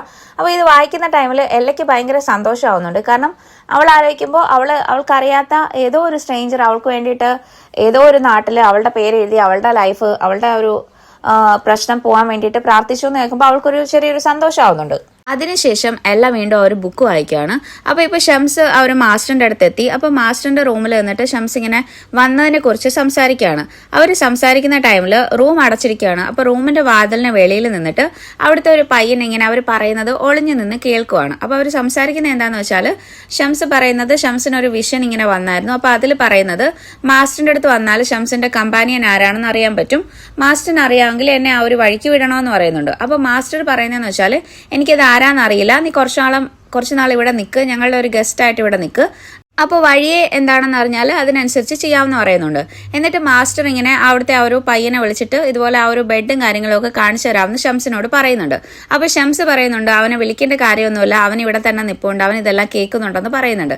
അത് കേട്ടിട്ട് ആ ഒരു പയ്യൻ അവിടെ നിന്ന് ഓടിപ്പോകുന്നുണ്ട്. അതായത് ഷംസിനെ കാണാൻ പറ്റുന്നില്ലെങ്കിലും ഷംസിന് അറിയാൻ പറ്റുന്നുണ്ടായിരുന്നു ഡോറിന്റെ ബാക്കിൽ അവനുണ്ടെന്നുള്ളത്. മാസ്റ്ററും ഷംസും കൂടി സംസാരിക്കുന്ന ടൈമിൽ മാസ്റ്ററും ഷംസിനെ പോലെ തന്നെ ഒരുപാട് ഇങ്ങനെ സഞ്ചരിച്ച് ഒരുപാട് അറിവുകളൊക്കെ നേടിയിട്ടുള്ള ആളാണ്. അപ്പോൾ ഇങ്ങനെ ഷംസ് ഇങ്ങനെ അവൻ പഠിച്ച ഒരു റൂള് മാസ്റ്ററിന് പറഞ്ഞു കൊടുക്കുന്നുണ്ട്. അതിലെന്താന്ന് വെച്ചാൽ നമ്മളിങ്ങനെ ദൈവത്തിനെ തേടി പല നാടുകളിലൊക്കെ അലഞ്ഞു നടന്നാലും ശരിക്കും നമ്മുടെ ഉള്ളിൽ തന്നെയാണ് ദൈവം എന്നുള്ളത് അവൻ പിന്നീട് മനസ്സിലാക്കിയായിരുന്നു. അതായത് ഈ പറഞ്ഞ പള്ളികളിലോ അമ്പലത്തിലോ ഒന്നും അല്ല ദൈവം ഇരിക്കുന്നത്, അല്ലെങ്കിൽ അവിടെ മാത്രമല്ല ദൈവം ഉള്ളത്, ശരിക്കും നമ്മുടെ ഉള്ളിൽ തന്നെയാണ് ദൈവം ഉള്ളത്. ദൈവത്തിനെ കാണണം എന്നുണ്ടെങ്കിൽ നമ്മുടെ ഉള്ളിൽ ആ ഒരു സ്നേഹം വേണം. ദൈവത്തിനെ കാണണം എന്നുണ്ടെങ്കിൽ ഒരു ട്രൂ ലവറിന്റെ ഹൃദയത്തിൽ നോക്കിയാൽ നമുക്ക് ദൈവത്തിനെ കാണാൻ പറ്റും. ആ ഒരു റൂളിനെ കുറിച്ച് അവർ രണ്ടുപേരും കൂടി സംസാരിക്കുന്നതായിട്ട് പറയുന്നുണ്ട്. മാസ്റ്ററിന്റെ പേര് ബാബ സമാൻ എന്നാണ്. അങ്ങനെ കുറെ നാള് ഷംസ് ആ ഒരു ബാബ സമാന്റെ കൂടെ ആയിരുന്നു. ഒരു 9 മാസങ്ങൾക്ക് ശേഷം ബാബ സമാൻ ഒരു ലെറ്റർ വരുന്നുണ്ട്. അപ്പൊ അതിൽ പറഞ്ഞിരിക്കുന്നത് ഈ ബാബ സമാന്റെ ഒരു മാസ്റ്റർ ബുർഹാനുദ്ദീൻ എന്ന് പറയുന്ന ഒരാളാണ് ആ ഒരു ലെറ്റർ അയച്ചിരിക്കുന്നത്. അപ്പൊ അതിൽ പറയുന്നത് എന്താന്ന് വെച്ചാൽ കോന്നിയയിലുള്ള ഒരു ഇസ്ലാമിക് സ്കോളർ, ഒരു മതപണ്ഡിതൻ, ആളുടെ പേര് റൂമി എന്നാണ്. അതായത് റൂമി ഈ ഒരു അയച്ചിരിക്കുന്ന മാസ്റ്ററിന്റെ സ്റ്റുഡന്റ് ആയിരുന്നു. പക്ഷെ ഇപ്പോ ഈ മാസ്റ്റർ പോലും ആ ഒരു റൂമിയുടെ സ്റ്റുഡന്റ് ആയിട്ടാണ് നിൽക്കുന്നത്. കാരണം റൂമി ഒരു 24-25 വയസ്സായപ്പോ തൊട്ട് ഈ ഒരു മതപരമായ കാര്യങ്ങളും ആ ഒരു പണ്ഡിതനായിട്ട് വന്നതാണ്. അപ്പൊ ഇപ്പം ഒരുപാട് വെൽ റെസ്പെക്റ്റഡ് ആയിട്ടുള്ള ഒരാളാണ് റൂമി. ആ നാട്ടിലുള്ള എല്ലാവർക്കും ഒരുപാട് ക്ലാസ്സും കാര്യങ്ങളും ഒരുപാട് കുട്ടികളെ പഠിപ്പിച്ചിട്ടുണ്ട്. നല്ല അറിവുള്ള ഒരാളാണ്. എത്രയൊക്കെ സക്സസ്ഫുൾ ആണെന്ന് പറഞ്ഞാലും റൂമിയുടെ മനസ്സിൽ എന്തോ എപ്പോഴും ഒരു എംപ്റ്റിനെസ് ഫീൽ ചെയ്യുന്നുണ്ടെന്ന് റൂമി മാസ്റ്ററിനോട് പറഞ്ഞായിരുന്നു. അപ്പൊ മാസ്റ്റർ റൂമിയോട് പറയുന്നുണ്ട്, നിനക്കൊരു പ്രോപ്പർ ഒരു ആത്മാർത്ഥമായിട്ടുള്ള ഒരു സുഹൃത്ത് ഇല്ലാത്തതുകൊണ്ടാണെന്ന് ഇങ്ങനെ പറയുന്നുണ്ട്. അതിനുശേഷം റൂമി ഒരു സ്വപ്നം കണ്ടതായിട്ട് വന്ന് പറയുന്നുണ്ട്. അപ്പൊ അതിലിങ്ങനെ സ്വപ്നത്തിൽ റൂമി ഇങ്ങനെ അവന്റെ കോട്ടയാടിലിരുന്ന് കരയുന്നതായിട്ടൊക്കെ കാണുന്നുണ്ട്. അതിലാരോ അവനെ ഒരു കൂട്ട് വരുന്നുണ്ട്. അപ്പൊ അതിനെക്കുറിച്ച് ആ ഒരു സ്വപ്നത്തിനെ കുറിച്ച് കൂടുതൽ സംസാരിച്ചപ്പോൾ എനിക്കത് കേട്ടപ്പോൾ അതായത് ബാബ സമാന്റെ ആ ഒരു സ്ഥലമായിട്ടാണ് തോന്നുന്നത്. അപ്പൊ എനിക്ക് തോന്നുന്നു നിന്റെ ആ ഒരു സ്ഥലത്ത് ഈ റൂമിയുടെ ഒരു കമ്പാനിയെ നിന്റെ അവിടെയാണ് താമസം എന്നുള്ളത് എനിക്ക് തോന്നുന്നു. അങ്ങനെ ഒരാൾ അവിടെ ഉണ്ടെന്നുണ്ടെങ്കിൽ കോന്നിയയിലോട്ട് അയക്കണം എന്നാണ് ഈ ഒരു കത്തിൽ പറയുന്നത്. ആ ലെറ്ററിൽ ഇമ്പോർട്ടന്റ് ആയിട്ട് പറയുന്ന ഒരു കാര്യമാണ്, ആ വരുന്ന ആൾ ആരാണോ അയാൾക്ക് കുറച്ച് ഡേഞ്ചറസ് ആയിട്ടുള്ള ഒരു കാര്യമാണിത്. കാരണം റൂമി അത്രയും ഇൻഫ്ലുവൻഷ്യൽ ആയിട്ടുള്ള ഒരാളാണ്. അപ്പോൾ റൂമിക്ക് അങ്ങനെ അത്രയും ആത്മാർത്ഥമായിട്ടുള്ള ഒരു കമ്പാനിയനൊക്കെ വരുന്ന സമയത്ത് റൂമിയുടെ ഫാമിലിയിലാണെങ്കിലും റൂമിയുടെ ഫോളോവേഴ്സിന്റെ ഇടയിലാണെങ്കിലും അതൊരു പ്രശ്നമായിട്ട് വരാനുള്ള സാധ്യതയൊക്കെ കാണുന്നുണ്ട്. അപ്പൊ അതൊക്കെ മനസ്സിൽ വെച്ചുകൊണ്ട് വേണം ആ ആളെ തിരഞ്ഞെടുക്കാനും ഇങ്ങോട്ട് വിടാനും വേണ്ടിയിട്ട്. ഒരു പക്ഷെ അയാൾക്ക് ഇനി ഇവിടുന്ന് തിരിച്ചു വരാൻ പറ്റിയെന്ന് വരില്ല, അങ്ങനെയൊക്കെയാണ് തോന്നുന്നതെന്നൊക്കെ പറഞ്ഞിട്ട് ആ ഒരു മാസ്റ്റർ ആ ലെറ്ററിൽ എഴുതിയിട്ടുണ്ട്. അപ്പോൾ ഒരുപക്ഷെ ഈ ഒരു രണ്ട് കൂട്ടുകാരെ തമ്മിൽ അവരുടെ ആ ഒരു കമ്പാനിയൻഷിപ്പ് മുന്നോട്ട് കൊണ്ടുപോകാൻ വേണ്ടിയിട്ട് നമ്മളായിരിക്കും ദൈവം നിശ്ചയിച്ചിരിക്കുന്നത്. അപ്പം നമ്മളെ കൊണ്ട് പറ്റുന്ന രീതിയിൽ അവരെ ഒന്നിപ്പിക്കാൻ നമുക്ക് ശ്രമിക്കാം എന്ന് ആ ഒരു അയച്ചിരിക്കുന്ന ലെറ്ററിൽ പറഞ്ഞിട്ടുണ്ട്. ആ ഒരു ലെറ്റർ വന്നെങ്കിലും അതിനെപ്പറ്റി ബാബ സമാൻ ഷംസിനോട് പറയുന്നില്ല. പക്ഷെ ഷംസിന് മനസ്സിലാവുന്നുണ്ട് ആ വന്നിരിക്കുന്ന ലെറ്റർ അവനെ കുറിച്ചുള്ളതാണെന്നുള്ളത്. അതിനുശേഷം ബാബ സമാൻ ഒരു ദിവസം അവിടെയുള്ള എല്ലാവരെയും വിളിച്ചിട്ട് ഇങ്ങനെ പറയുന്നുണ്ട്, ഇങ്ങനൊരു ലെറ്റർ വന്നിട്ടുണ്ട്, കോന്നിയിലുള്ള ഒരു മാസ്റ്ററിന് വേണ്ടിയിട്ട് ഒരാൾ കൂടെ പോകണം, ആരെങ്കിലും റെഡി ആണോ എന്നൊക്കെ ചോദിക്കുമ്പോൾ 9 പേര് റെഡിയാണെന്ന് പറയുന്നുണ്ട്. അപ്പം അവിടെ പോയി കഴിഞ്ഞാലുള്ള ആ ഒരു റിസ്കിനെ കുറിച്ച് പറയുന്ന ടൈമിൽ എല്ലാവരും പറ്റില്ല എന്ന് പറഞ്ഞിട്ട് പിന്മാറുന്നുണ്ട്. പക്ഷെ അവസാനം ഷംസ് മാത്രമാണ് അതിന് തയ്യാറാവുന്നത്. ഓൾറെഡി ഷംസാണ് അതിന് വേണ്ടിയിട്ട് നിയോഗിക്കപ്പെട്ടെന്നുള്ളത് ബാബ സമാൻ അറിയാമെന്നുണ്ടെങ്കിലും ഷംസിനോട് അത്ര ഇഷ്ടമായതുകൊണ്ടാണ് ഷംസിനെ അങ്ങോട്ട് അത്രയും ഒരു ഡേഞ്ചറസ് ആയിട്ടുള്ള കാര്യമായതുകൊണ്ട് അങ്ങോട്ട് വിടാൻ ഒരു മടി കാരണമാണ് അത് ഇത്രയും ഡിലേ ചെയ്തത്. അതിനുശേഷം ബാബ സമാനും ഷംസും കൂടി സംസാരിക്കുന്നുണ്ട്. അപ്പോൾ ബാബ സമാന് ഷംസ് പോകുന്നതിനോട് ഭയങ്കര ഒരു ടെൻഷനുണ്ട്. അപ്പോൾ ഷംസ് പറയുന്നതെന്ന് വെച്ചാൽ, അപ്പോൾ ഷംസ് ഒരു റൂള് പറയുന്നുണ്ട്, അപ്പോൾ എന്തൊക്കെ നടക്കുമെന്ന് പറഞ്ഞാലും നമ്മളൊരു പ്രതീക്ഷ കൈവിടരുത്. കാരണം ഒരു വാതിലടഞ്ഞാൽ മറ്റൊരു വാതിൽ ദൈവം നമുക്ക് തുറന്നു തരും.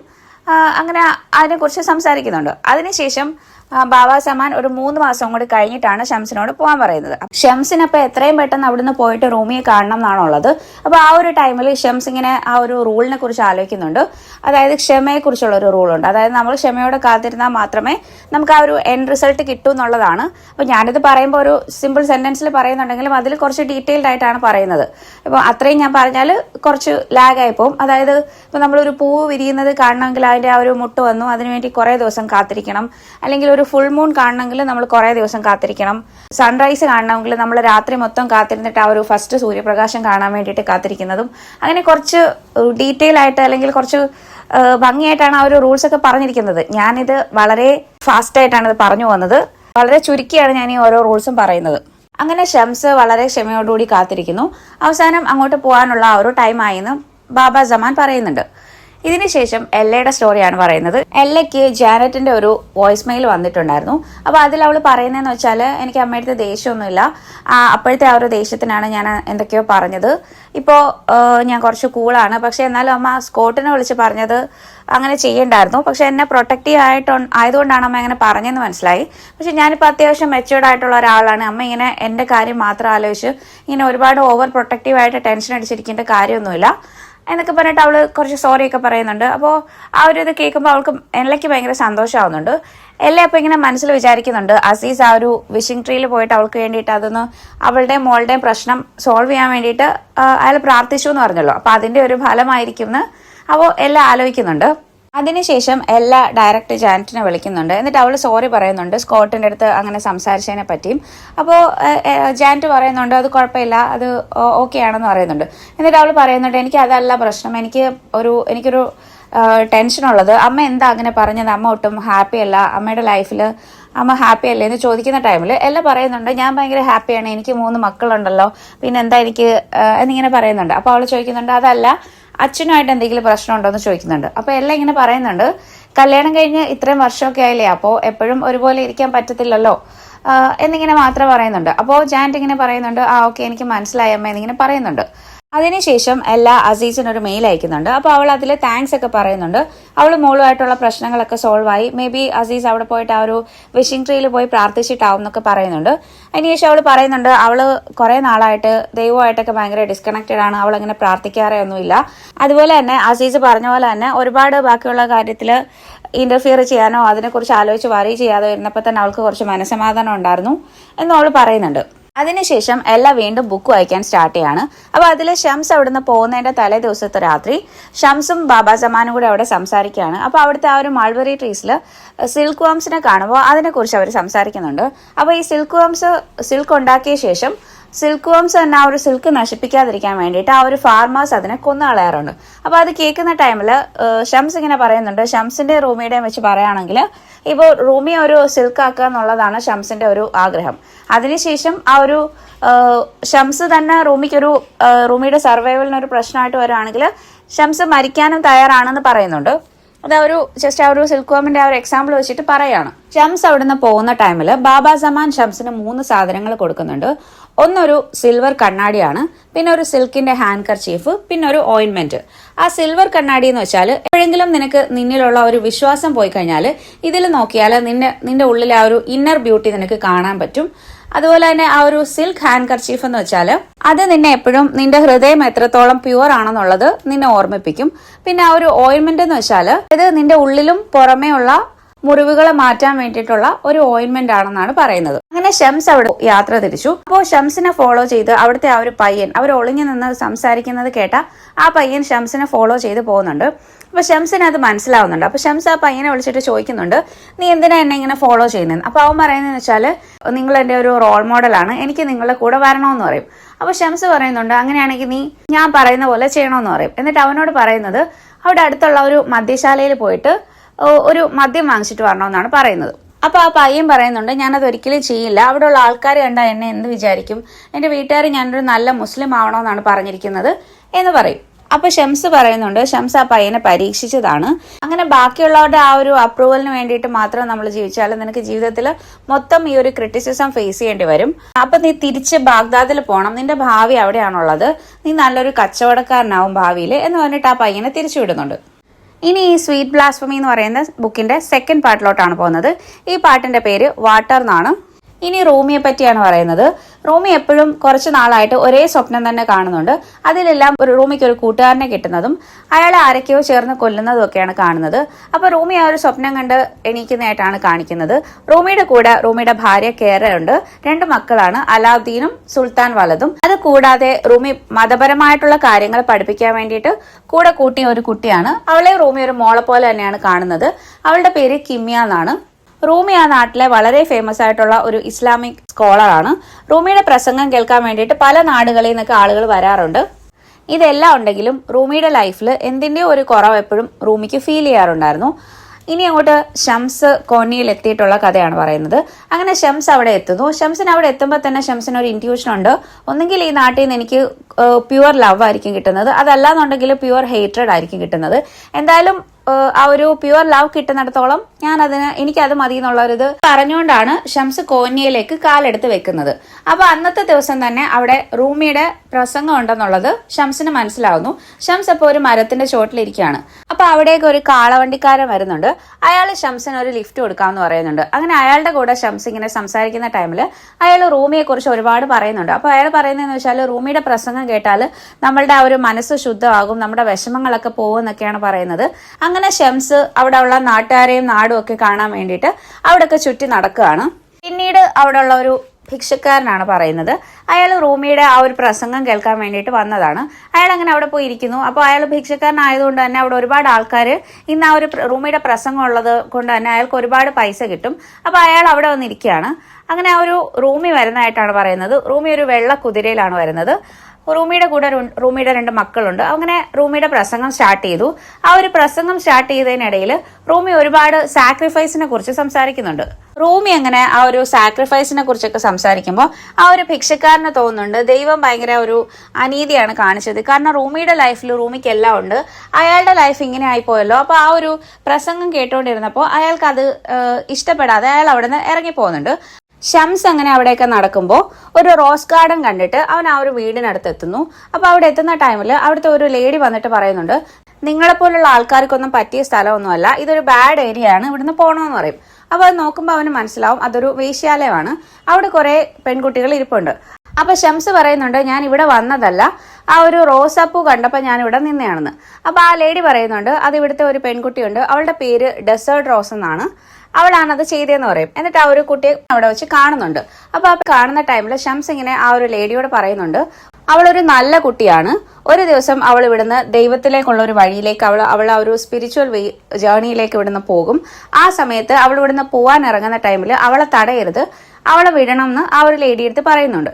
ഇത് കേൾക്കുന്ന ടൈമിൽ ആ ലേഡിക്ക് ഭയങ്കരമായിട്ട് ദേഷ്യം വരുന്നുണ്ട്. അവർ പറയുന്നുണ്ട്, എന്റെ ഇവിടുത്തെ പെൺകുട്ടികളെ കുറിച്ചൊക്കെ പറയാൻ നിങ്ങൾ ആരാ, നിങ്ങൾ ഇവിടുന്ന് പോകണം, ഇല്ലെങ്കിൽ ഞാൻ ജക്കാൽ ഹെഡിനെ വിളിക്കുമെന്ന് പറയുന്നുണ്ട്. അപ്പൊ അത് ആരാന്ന് ചോദിക്കുമ്പോഴത്തേക്കും അത് അവിടുത്തെ ആൾക്കാരെയൊക്കെ പേടിയുള്ള ഒരാളാണെന്ന് പറയുന്നുണ്ട്. അങ്ങനെ അതിനുശേഷം ഷംസ് അവിടുന്ന് പോകുന്നു. ഇനി പറയുന്നത് എല്ലയുടെ സ്റ്റോറിയാണ്. എല്ല അസീസിന്റെ മെയിൽ അയക്കുകയാണ്. അപ്പോൾ അതിൽ പറയുന്നതെന്ന് വെച്ചാൽ എല്ലയ്ക്ക് അന്നത്തെ ദിവസം 40 വയസ്സായി. അപ്പോൾ അവൾ പറയുന്നതെന്ന് വെച്ചാൽ എനിക്കിപ്പോൾ 40 വയസ്സായി, പക്ഷേ ഞാൻ വിചാരിച്ച പോലെയൊന്നും അല്ല എൻ്റെ ലൈഫ്. ഇപ്പം ഞാൻ എൻ്റെ ലൈഫിനെ ഇവാലുവേറ്റ് ചെയ്യുമ്പോൾ ഇങ്ങനത്തെ ഒരു ലൈഫ് അല്ലായിരുന്നു എനിക്ക് വേണ്ടത്. ഇനി അങ്ങോട്ട് ഞാൻ ഇങ്ങനെ തന്നെ കണ്ടിന്യൂ ചെയ്ത് പോകണോ, അതോ ഞാൻ എൻ്റെ ലൈഫിനെ എനിക്കൊരു മുൻതൂക്കം കൊടുത്ത് മുന്നോട്ട് പോകണോ എന്നുള്ള ഒരു കൺഫ്യൂഷനിലാണ്. അതിപ്പോൾ ഞാൻ വേണമെന്ന് വെച്ചാലും വേണ്ടാന്ന് വെച്ചാലും രണ്ടിനും അതിൻ്റെതായിട്ടുള്ള ഓരോ കോൺസിക്വൻസസ് വരും. ഞാനത് വേണ്ടാന്ന് വെച്ച് ഇങ്ങനെ തന്നെ പോയാൽ അതും എനിക്ക് പ്രശ്നമാണ്. വേണമെന്ന് വെച്ച് ഇതിൽ നിന്നൊരു മാറ്റം വന്നാലും അപ്പോഴും അതിൻ്റെതായിട്ടുള്ള പ്രശ്നങ്ങൾ എനിക്ക് ഉണ്ടാവും. അതുപോലെ തന്നെ 40 വയസ്സെന്ന് പറയുമ്പോൾ അവളുടെ ലൈഫിലെ പകുതിയും കഴിഞ്ഞു, ഇനി അവൾക്ക് ലൈഫ് ഒന്നും ഇല്ല എന്നൊക്കെയുള്ള ഒരു തോന്നലാണ് എന്നൊക്കെ പറഞ്ഞ് അവളൊരു മെയിൽ അയക്കുന്നുണ്ട്.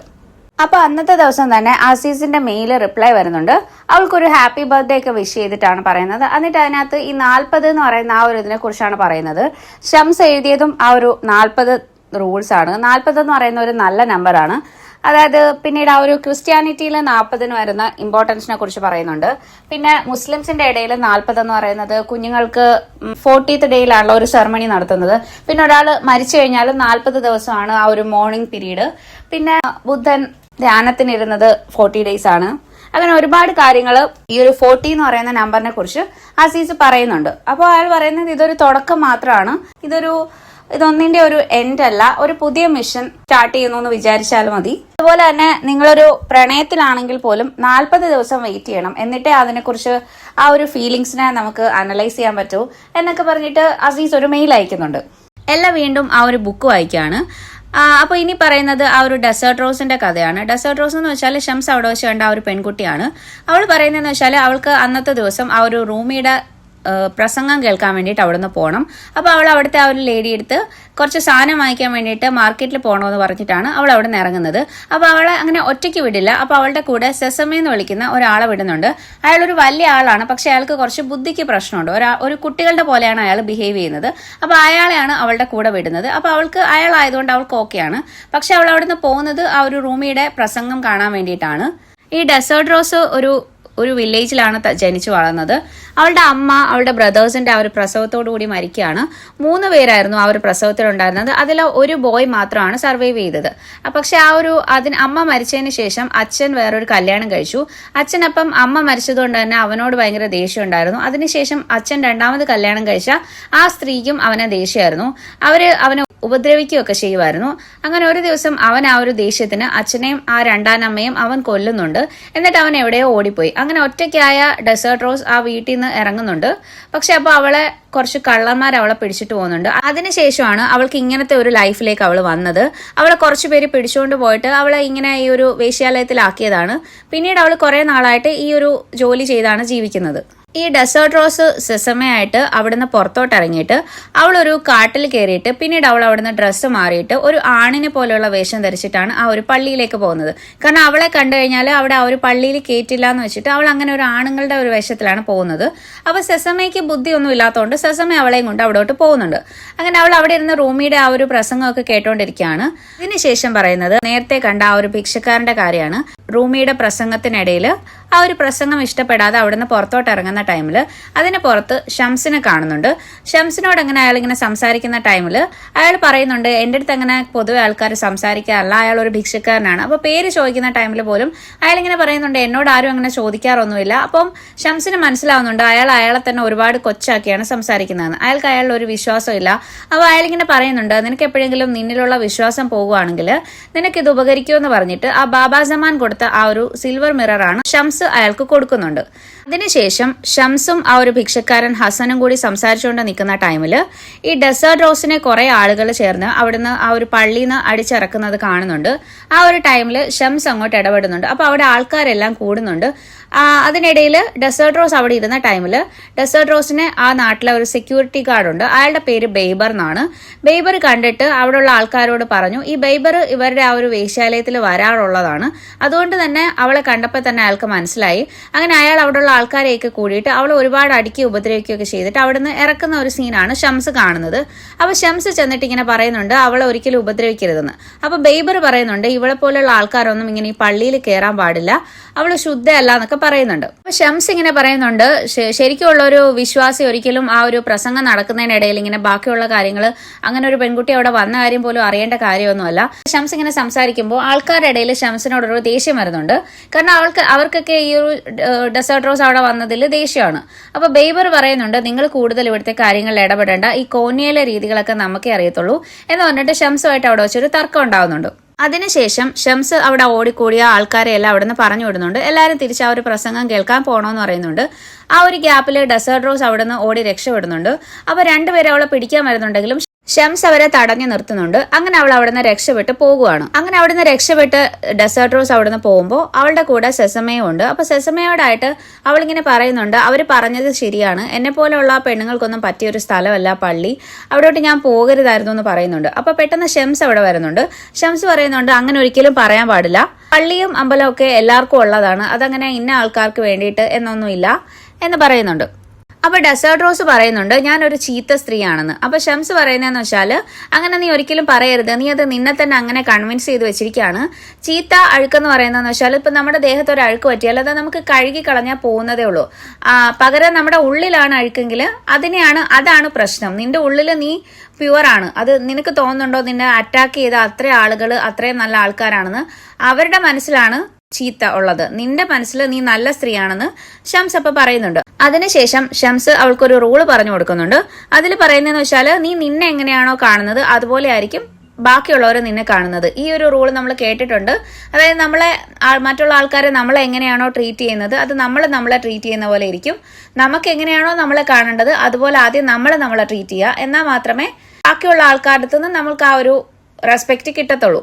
എന്നിട്ട് ഷംസ് ഡെസേർട്ട് റോസിനോട് പറയുന്നുണ്ട് നീ എപ്പോഴും നിന്നെ സ്നേഹിക്കണം, നിന്നെ സ്നേഹിച്ചാൽ മാത്രമേ മറ്റുള്ളവരും നിന്നെ സ്നേഹിക്കത്തുള്ളൂ എന്ന് പറയുന്നുണ്ട്. അതിനുശേഷം ഡെസേർട്ട് റോസിന് ആ ഒരു സിൽക്ക് ഹാൻഡ് കർച്ചീഫ് കൊടുക്കുന്നുണ്ട്. എന്നിട്ട് പറയുന്നുണ്ട് ഇത് കാണുമ്പോൾ എപ്പോഴും നീ വിചാരിക്കണം നിന്റെ ഹൃദയം എത്രത്തോളം പ്യുവർ ആണെന്ന് ഓർക്കാൻ വേണ്ടിയിട്ടാണ് ഞാനിത് തരുന്നത്, എനിക്കൊരാൾ തന്നതാണ്, പക്ഷെ ഇത് എന്നെക്കാളും ആവശ്യം നിനക്കാണെന്ന് പറഞ്ഞിട്ട് അത് ഡെസേർട്ട് റോസിന് കൊടുക്കുന്നുണ്ട്. അതിനുശേഷം ഷംസ് അവളോട് പറയുന്നുണ്ട് നീ ആ സ്ഥലത്തുനിന്ന് എത്രയും പെട്ടെന്ന് രക്ഷപ്പെട്ടു പോകണം, നീ അവിടെ നിൽക്കേണ്ട ആളല്ല.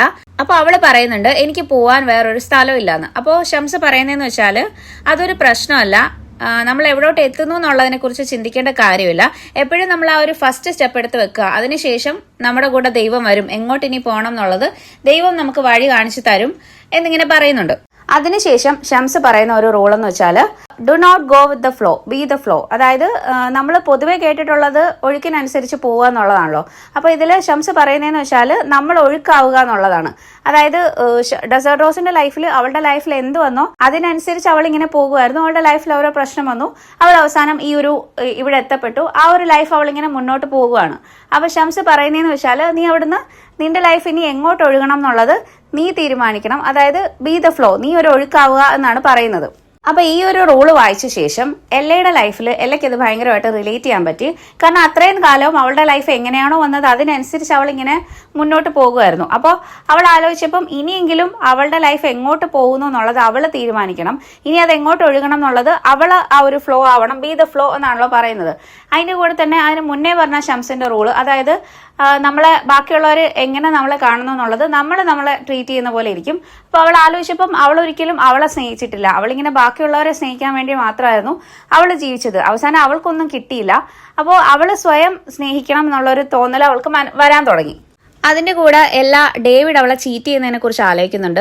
ഡേവിഡ് ഒരു തവണ വീട്ടിൽ വരുന്ന ടൈമിൽ അയാൾ എവിടെയോ ഒരു ഹോട്ടലിൽ സ്റ്റേ ചെയ്തതാണെന്ന് അവൾക്ക് മനസ്സിലായി. കാരണം അവിടുത്തെ ആ ഒരു കസ്റ്റമർ സർവീസിൽ നിന്ന് വിളിച്ചിട്ട് ആ ഒരു ഹോട്ടൽ സ്റ്റേ എങ്ങനെയുണ്ടായിരുന്നു റിവ്യൂ പറയണം എന്നുള്ള രീതിയിൽ ഒരു ലെറ്റർ വന്നിട്ടുണ്ടായിരുന്നു. ആ ഒരു ലെറ്റർ എല്ലാം കാണുന്ന സമയത്ത് ഡേവിഡ് പറയുന്നത് അവിടെ ഒരു ഡെന്റൽ കോൺഫറൻസ് ഉണ്ടായിരുന്നു എന്നാണ്.